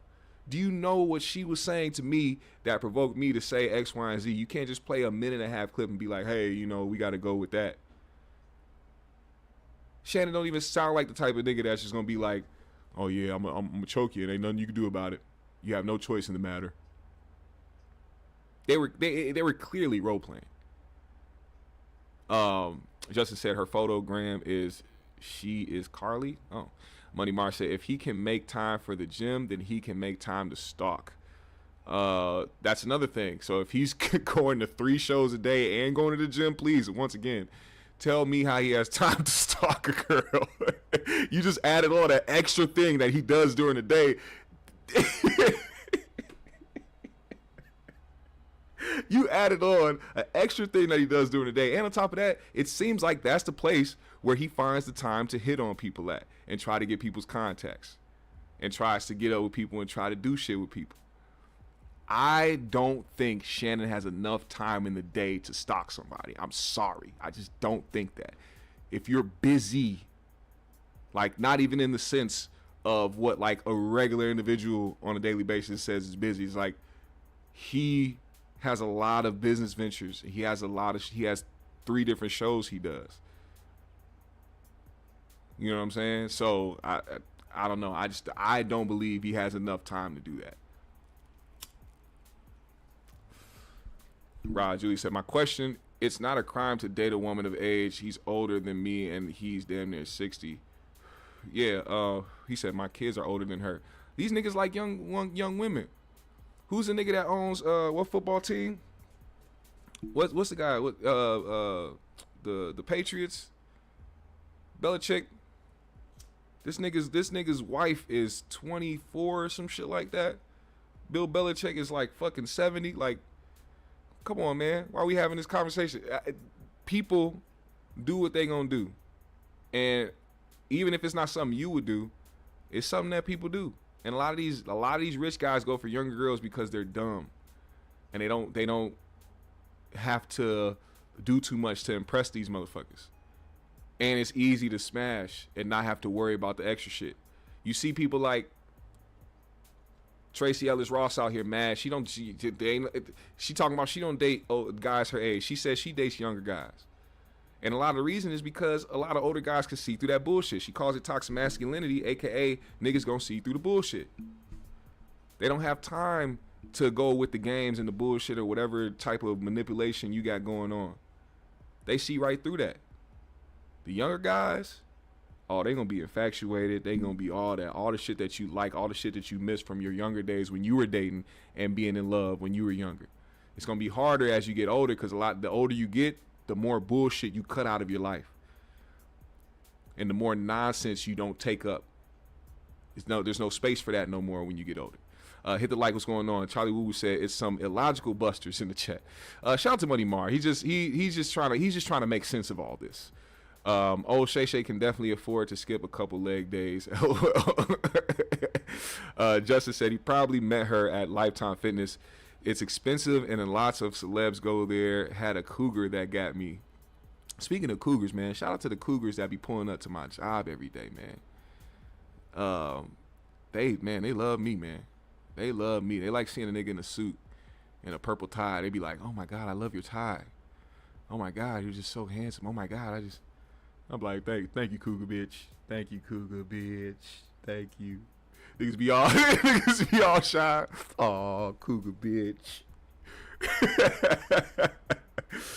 Money Mars said, I believe her story wholeheartedly. I think she told him that it was up front, what it was up front, and he was too goofy to know how to play the game right.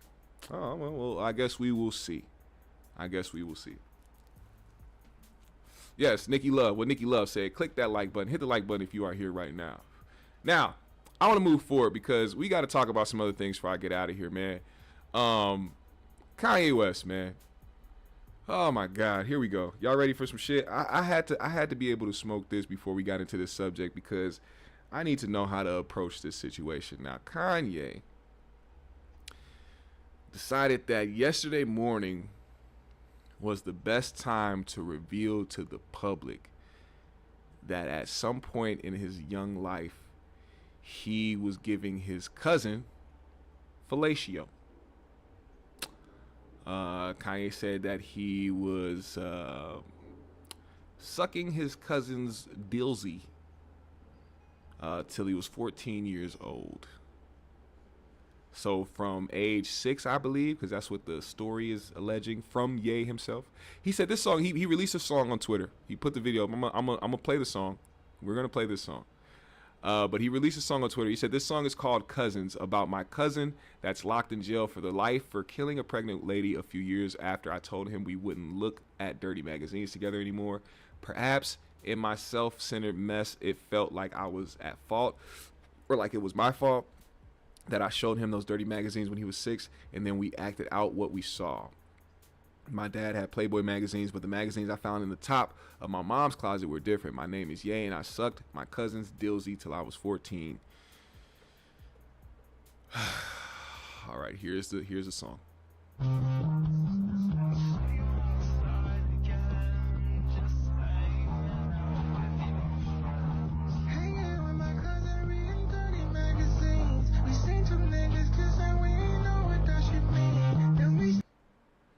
Listen, I'm not gonna play the video. I'm gonna play this, but I'm not gonna play the video.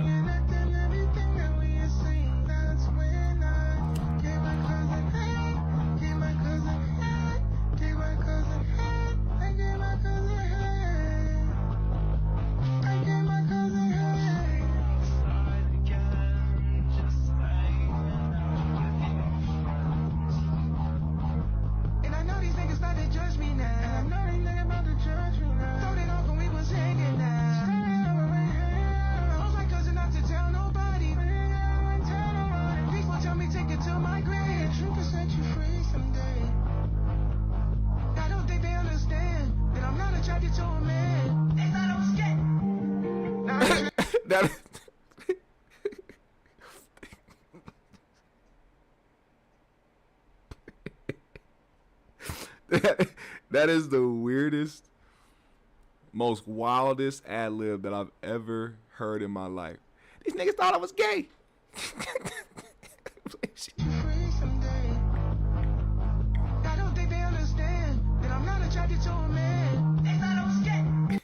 They thought I was gay. I gotta use that audio clip for certain instances, man. They thought I was gay.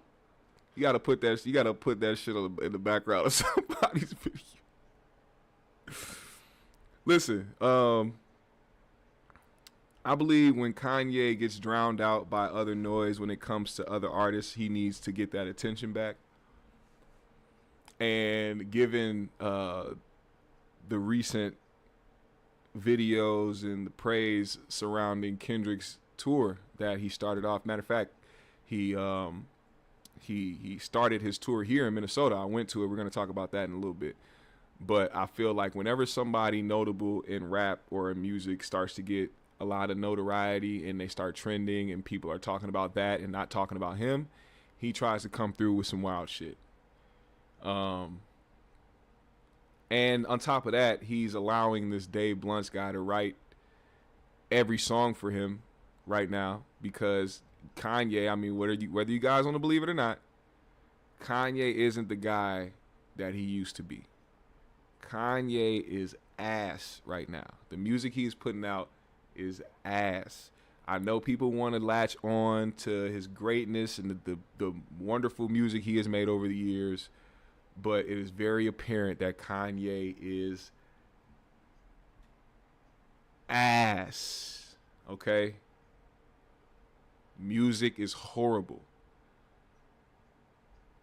Also, I don't like that he's trying to push this whole my children, why don't nobody care about my kids? Why don't you care about your kids?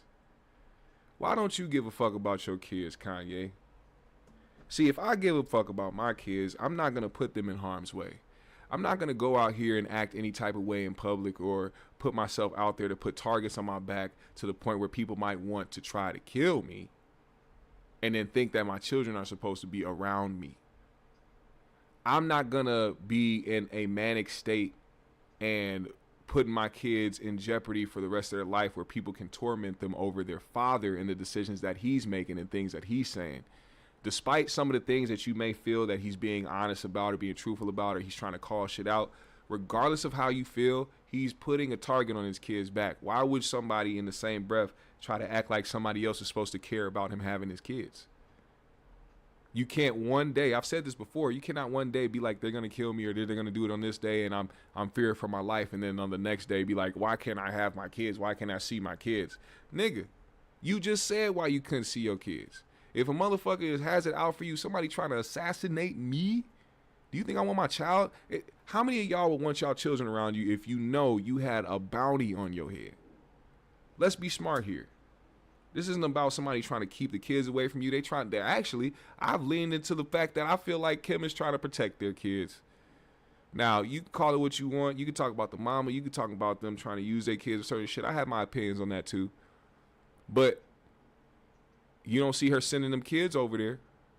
If she didn't care about them kids even in the slightest, she'd be like, go ahead, go with your dad so I can go over here and focus on these new skim drops and put my asshole on Instagram. I think to a certain degree, those kids are, even if the intentions by the mom aren't good, staying away from that, I think is a good thing. Why would you want to subject your children to that? And if you already have this that runs in your family when it comes to mental illness, it's gonna be something that is in one of your children as well. Sadly to say, we've seen it. You know, I've seen it personally. So you want to try to protect your kids at all costs, man. At all costs. I don't care what it is. He said, why is the celebrity world Jay-Z, Beyonce, Kendrick, Rihanna, Rocky included, Trump, Elon. Why are you all watching and letting Kim take my kids from me in real time? Y'all want to say I'm acting out because of things in my childhood, but I don't get to be a dad. As celebrities, we are a family in a way. We are all in the same boat. It cuts me to my core that my kids are being indoctrinated to serve ideals to black people, and all these fucking celebrities just get the popcorn. You guys can make a difference. I'm fucking shaking typing this. I've had my rights stripped because I wore a fucking red hat. That's when I had a breakdown and was put in the hospital. Kanye is doing the all I did syndrome shit. All I did was put on a red hat. Nigga, you are wildin'. You did not just put on a red hat and that was the cause of your kids not being able to see you. You did a lot more than that, my guy. A whole lot more than that. And then you want to talk about somebody trafficking kids, or you fear for your kids because they're trafficking and the mom and this and that. I wonder what you had Bianca wearing around your kids if they were around your if she was around your kids like that. What are you setting them up for to put them around a motherfucker that's damn near naked every day? They could see that on the internet. Even if you didn't have her around them in person like that, they gonna see her on the internet. Like, they gonna watch their dad walk around all day with a bitch with big ass titties out all the time wearing sheer shit. What are you doing that's better than what Kim is doing? Both y'all niggas is not right. You know what I'm saying? Money Mar said, I mean, we all knew Ye was backdooring, so this comes to no surprise. I'm just glad they finally admitting it. Shannon, you up next. Hit the like, said, like that guy at the church, he ain't gay no more. I'm delivered. Nikki Love said, we need the Bush don't like black people Kanye back. That ain't never coming back, sadly. Trauma says he needs some serious help, but the people in the peripheral of his life are no good. Money Mar said, them are already in the game by default. They'll be busting down a line in another 5 years. Man. Nikki Love, well, I mean, the mom dressed her up as Ice Spice one day, man. I was like, oh my God, that's if that's not conditioning, I don't know what is. Nikki Love said, GMS, do you feel that Kanye is really a low-key genius like they say? Musically, he used to be. I think Kanye gets way too much help and assistance. And I think he uses AI for his vocals. He'll have somebody else come and rap it, and then they'll put his voice behind it to sound like him. That's exactly what happened, I feel like, with this Dave Blunt shit. He said that, you know, he confirmed it. Ye confirmed that Dave Blunt wrote his entire World War III album. He said they'll sit on the phone for hours, and then Dave Blunt will write 3 new songs and give it to Kanye. So even he wrote the Cousin song. So we don't even know if that's a true story or not. Maybe it could be. Maybe he just told Dave the story, and Dave was like, you know what? Let's just be vulnerable. Let's put this out there. Let's just, I'll write it for you today. I'll write it for you today. We'll put it together, and you can be set free from that burden that's in your life. If I was Ye, I would pay for Dave Blunt's gastric bypass surgery so that man can have a few more years added on to his life, the way that he's trying to save Ye's career. A nigga write a whole album for you. I mean, he at least deserves a little nip and tuck, right? Big ass nigga talking about I can't put the cup down. No, that's not what you can't put down, nigga. The cup didn't make you, no. Can't put down the fork, goddammit. Now, Ye on this end also wants to, I mean, there's turmoil now because you knew it was eventually going to happen. Ak was live last night, DJ Academics, and he was reviewing the song that Ye dropped. Now, of course, Ye responded to this. He said, Ak, what do you have to say about the situation with my kids? Clearly not being proud of the fact that Academics has so much to say about his song revealing that he gave his cousin fellatio. But what do you think people are going to talk about if you decide to put that information out there to the public? Also, what type of situation you trying to get your cousin in? If Kanye's cousin is in jail for life, right? If this is a true story, you got a cousin in prison right now for life. What in the hell you think happened to the guy that was walking around his prison for the last, I don't know how many years, saying, man, Kanye West, my cousin, man. No, that's my real blood cousin. Like, that nigga, yeah, he put money on my commissary, man. You know, that's my real blood. Yeah, you know, Kanye West, a genius. You know, that's my cousin. Only to find out yesterday that this nigga said that he was getting top from Kanye. Now you got to walk through the jail getting hit with pillowcases with padlocks in them and shit. niggas trying to shank you with bundled up paper clips, nigga. You don't put your cousin in harm's way because you want to have some type of publicity stunt to get your name circulating through the goddamn internet. Come on, man. What up, Binky? She said YouTube hiding this live from me. Of course they are, because we talking about Ye and they don't want nobody to really hone in on that. But shout out to everybody that is here. And shout out to everybody who has been supporting the show in a big way, man. The super chats earlier, also those that donated to the Cash App. Thank you. You know, I always say, if 5 of y'all in the chat donated $5 to the Cash App, you'll be doing amazing work by supporting the GMS show in a big way, man. It ain't nothing but to do it. Money Mar said, if Ye is getting assistance from Dave Blunts of all people, then his career is already over. This is probably his last album. Well, Kanye the type of person that'll do something to himself and then try to write a note saying that the industry did it to try to leave off some type of legacy. Nikki Love said, you gonna auto-tune a confession like that and repeat it several times. The 5150 top goon in charge, he said, with sharp dildos in the pillowcase.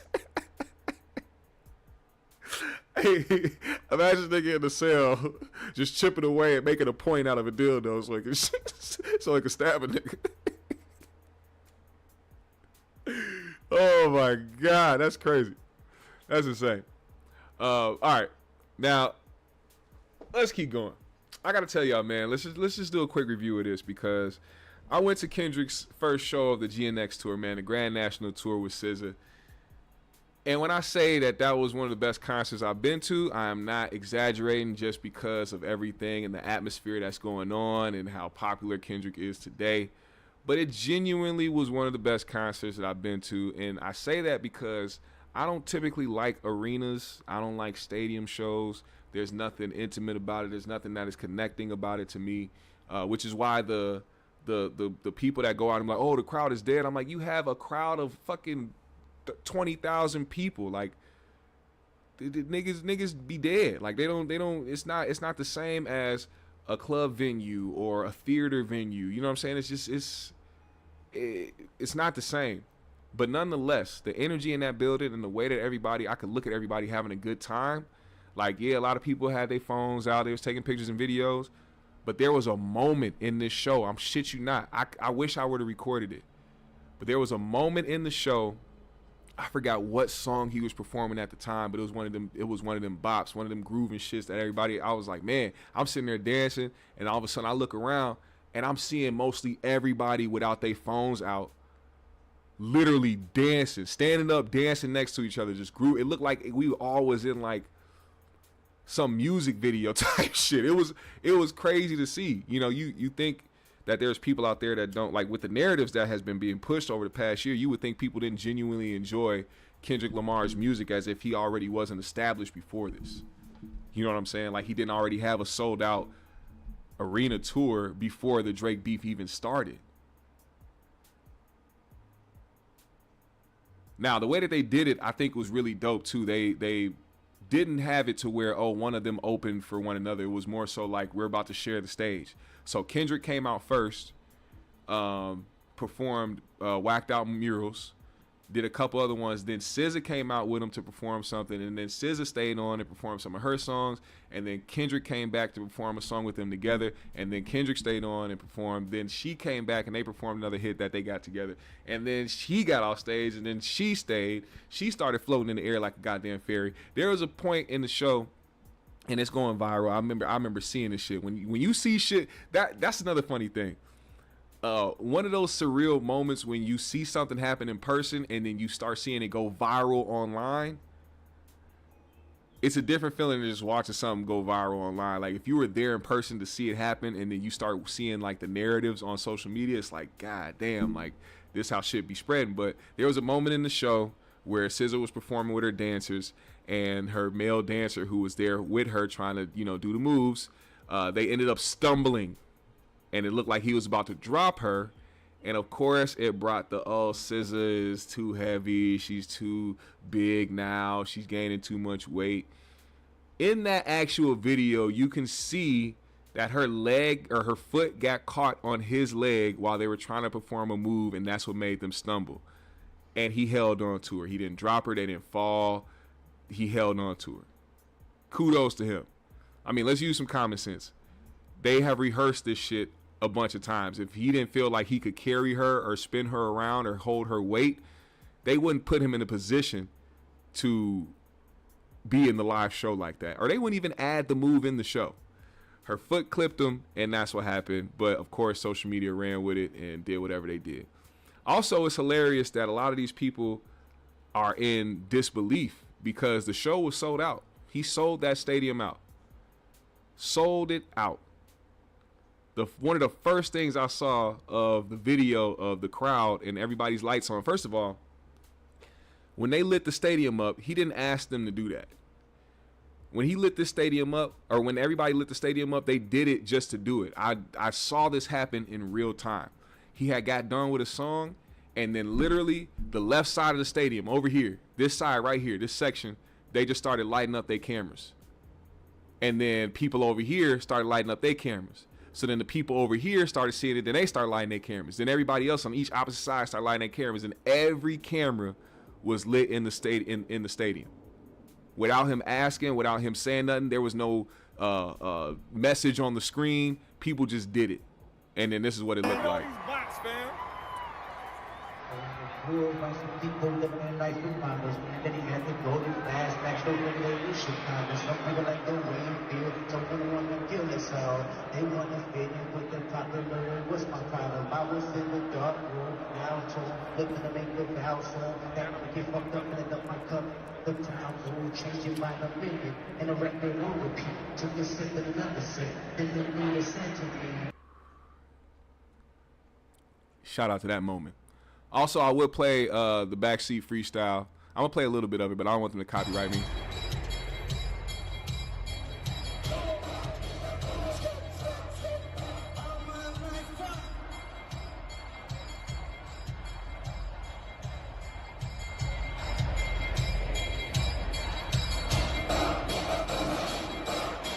Now, if you can't hear, because I remember DJ Ack, the #1 Drake Glazer, the #1 Drake ball handler who doesn't even get paid by OVO. He just does it for the free, off the love, off the strength. He said that nobody was rapping the lyrics to Kendrick's song. Do you know a song that he was using as an example? The brand new song that he's featured on a Playboi Carti album that just came out last month. These Drake Glazers will go to no ends, no bounds to try to get some type of W or to try to feel good about their favorite rapper, and it just sounds stupid as hell. You expected a stadium to know the words to a Kendrick feature that just came out last month? Are you crazy? People that wasn't at the concert like, oh, he had to perform all his new songs because all the old ones aren't hits. This man performed every single hit in a whole bunch of different songs from every single album besides Section 80. And matter of fact, I think there might have been a Section 80 song. But either way, if you weren't in the building, shut the fuck up. That's basically what I got to say. If you weren't in the building that day, shut the fuck up, man. Shut the fuck up. You don't know what you're talking about. You just spreading narratives and you trying to discredit that man's name. Now, hold on. I think I got a couple more. Shout out to CJ for the 5 in the Cash App. I appreciate you, man. Charlie Woo Woo. Also, Justin Furlow with the 5 in the Cash App, man. Appreciate y'all, man. Thank y'all for sending the Cash Apps, brother. For real. I appreciate every single one of y'all wholeheartedly, man. Y'all support the GMS show in a big way, and I can't thank y'all enough, man. Shout out to y'all for real. Now, I will say this. One thing that stands out, And it's a where is this picture at? Oh, I think I deleted the picture. I think I did. Oh yeah, here it is. So here's a picture from the GNX tour at US Bank Stadium. Sold out crowd, looks amazing, right? Here's a photo of a crowd in J. Cole's crowd, big stadium, and a lot of people there. Looks like people are having a good time, right? And then you have a picture of a Drake concert in Australia. Now, mind you, this has happened in the U.S. This happened on his last tour, by the way. Drake set this precedent that he was going to give people money in the crowd who held up certain signs of desperation. Because certain instances went viral on his last tour where people were like, "Oh, I spent my college tuition," or I couldn't pay my rent this month, but I got tickets for here," or "My mom is, has an illness and we need to pay her medical bill." Like, people are going to the show, pulling up, asking for money. She said, "I'm trying to help my man buy a car." Somebody said 5 years together, help us. Poppy help pay off my mom's mortgage. Drizzy help him buy my mom a Birkin. I'm in nursing school. Drake, give my father a break. Y'all here in the crowd begging for dollars. The same crowd that tried to sit up here and say, "Oh, look, Kendrick and SZA tickets are selling for 80% off." But not one person in that crowd at that Kendrick concert had a sign up asking him for money. Just there to enjoy the concert, not for no personal gain, but to enjoy themselves. You can see the dynamic and the difference in the fan base here. The people that really enjoy music versus the people that are just infatuated with the shit that's going on. Speaking of dumb people, this is a guy named Dottie Six. Dottie Six, you probably have no idea who he is, or you probably read his name on Kendrick's most recent GNX album. He was featured on one of Kendrick's songs on GNX, and now he is taking to social media to say that he is homeless and that he is on meth. This is the guy here standing with Kendrick. I think this was the day they probably recorded his feature on GNX. Then he posted this video. I ain't got no destination, bro. On SC. Nigga, I lost my house. Nigga, I'm homeless. Nigga, I'm crip. I admit that shit. Nigga, I fell down. I'm gonna bounce back up though. Watch this. It's all good, cuz. And these rap motherfuckers, I can't wait till these rap motherfuckers start saying shit in their songs. I'm like, dead homies. I'm gonna beat their ass on the beat, and I'm gonna kill them in real life. You're worried about the wrong things. If you're homeless, you should be worried about not being homeless, not about what niggas are saying about you. And then he did the sucker move and reached out to Adam22, the #1 culture vulture in the space, and said, "Post that shit now. Why you not answering, bro?" Adam said, "I'm busy. Whole day booked up. Let me know what you got to say. I'm going to say it on the news at 12. He said, "Bro, post I'm on meth. I don't give a fuck. Post Dottie is on meth and say K-Dot is a bitch. Ain't tapping in." So at your grown age, you decided to do meth, and now you reached out to Kendrick to try to help you get out of your meth homeless situation, and because he won't help you get out of that situation, now he's a bitch. See, there's other people who got on Kendrick's album and decided to capitalize off that incident, or off of that instance. They decided to take that moment that Kendrick gave them to bless them with a feature on a very popular album, a #1 album, and instead of taking that opportunity and capitalizing off of it, you went somewhere on the street and started sucking glass dick, and you think that Kendrick is supposed to help you out of this situation. What did Kendrick say? "Big dog business, I will not hold your hand." Or maybe that was Hit a J3, but whoever it was on the album.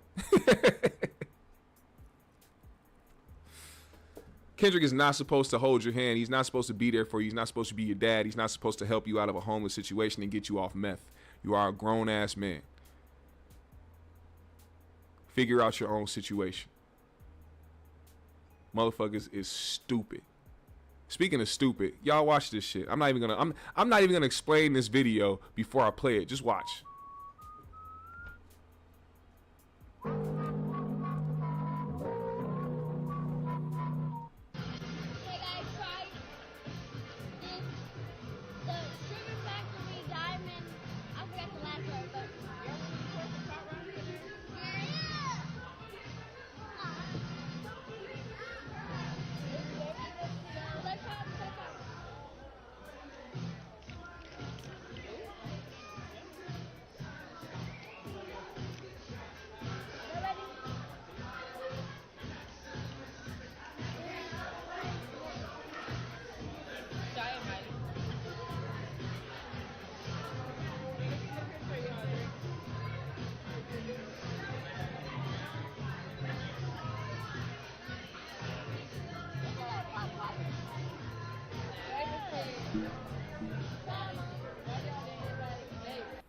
So if you didn't read the caption says Sugar Factory in Atlanta served 3 little girls alcoholic drink without telling the parents. Let me just say this, man. As negligent as this is on the actual business, it's even more negligent for the parents. Stop bringing your young ass children to grown ass settings. First and foremost, y'all want y'all kids to be grown so bad. Y'all want them to pretend like they grown so bad. Y'all want them to look like they grown so bad and put them in situations where now they all 3 in the back of an ambulance trying to get detoxed because they drank a whole punch bowl full of alcohol. Like, that's the real problem. Why do y'all want y'all kids to grow up so fast? Why y'all be wanting y'all kids to look grown, act grown? Why are y'all bringing them to this establishment in the first place? Do you not know that look like, even, let's just say that wasn't alcohol. Let's say that this wasn't alcohol. This is clearly presented as something that looks like it's alcohol. And having your kids participate in it, you only trying to make them look grown. You think that shit is funny. You think the shit is cute. It's not. And now you look crazy. Now the Sugar Factory has a bunch of allegations against them already about doing stuff like this.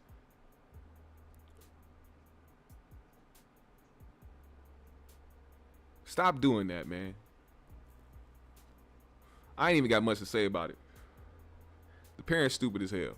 There's not much you can say about it. The parents stupid as shit. Now, before I get out of here, GMS fam, y'all do me a favor, man. If you haven't gone to see it, go see it. We're going to talk about this tomorrow night on 3Gs. I'm going to go see it tomorrow in the afternoon. Sinners, that is the movie, man. Ryan Coogler's movie that is breaking the box office right now, man, starring Michael B. Jordan. You guys should go check this out. I'm hearing a lot of good things about it. They are raving about this movie.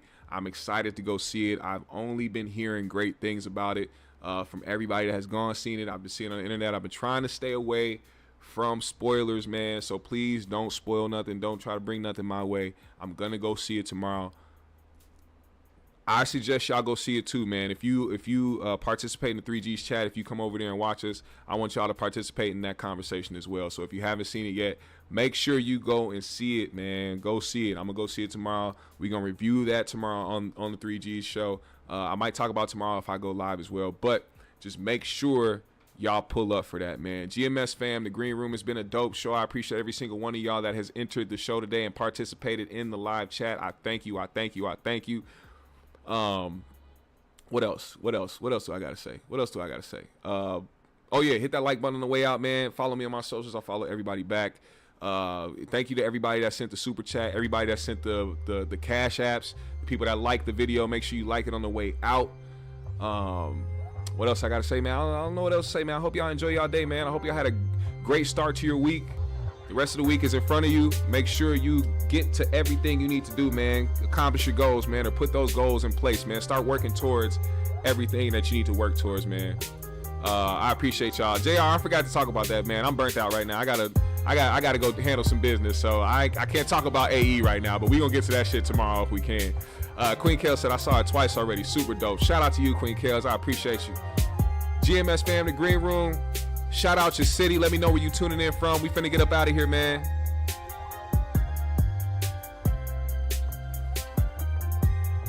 I feel like this joint been burning for like half an hour. Am I tripping? I feel like I'm tripping, man. This shit been burning forever.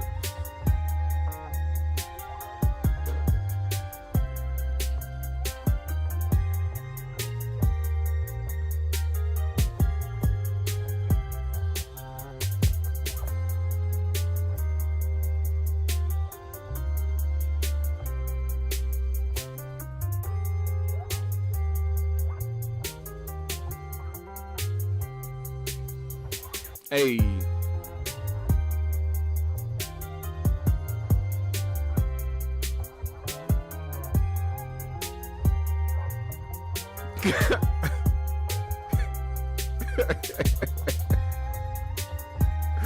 Biggie.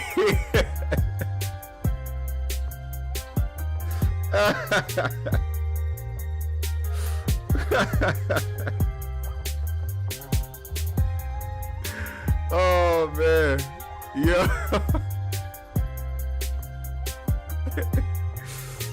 I just came across some shit that just blew my mind, man. Oh my God. I'm gonna keep that one to myself. GMS fan, the Green Room, it's been real. I'm gonna see y'all later, man. I'll see y'all tomorrow. Y'all stay tuned. Much love, appreciation. GMS fam, the Green Room. Smoke something if you got it. And always remember, that's Mama Theo.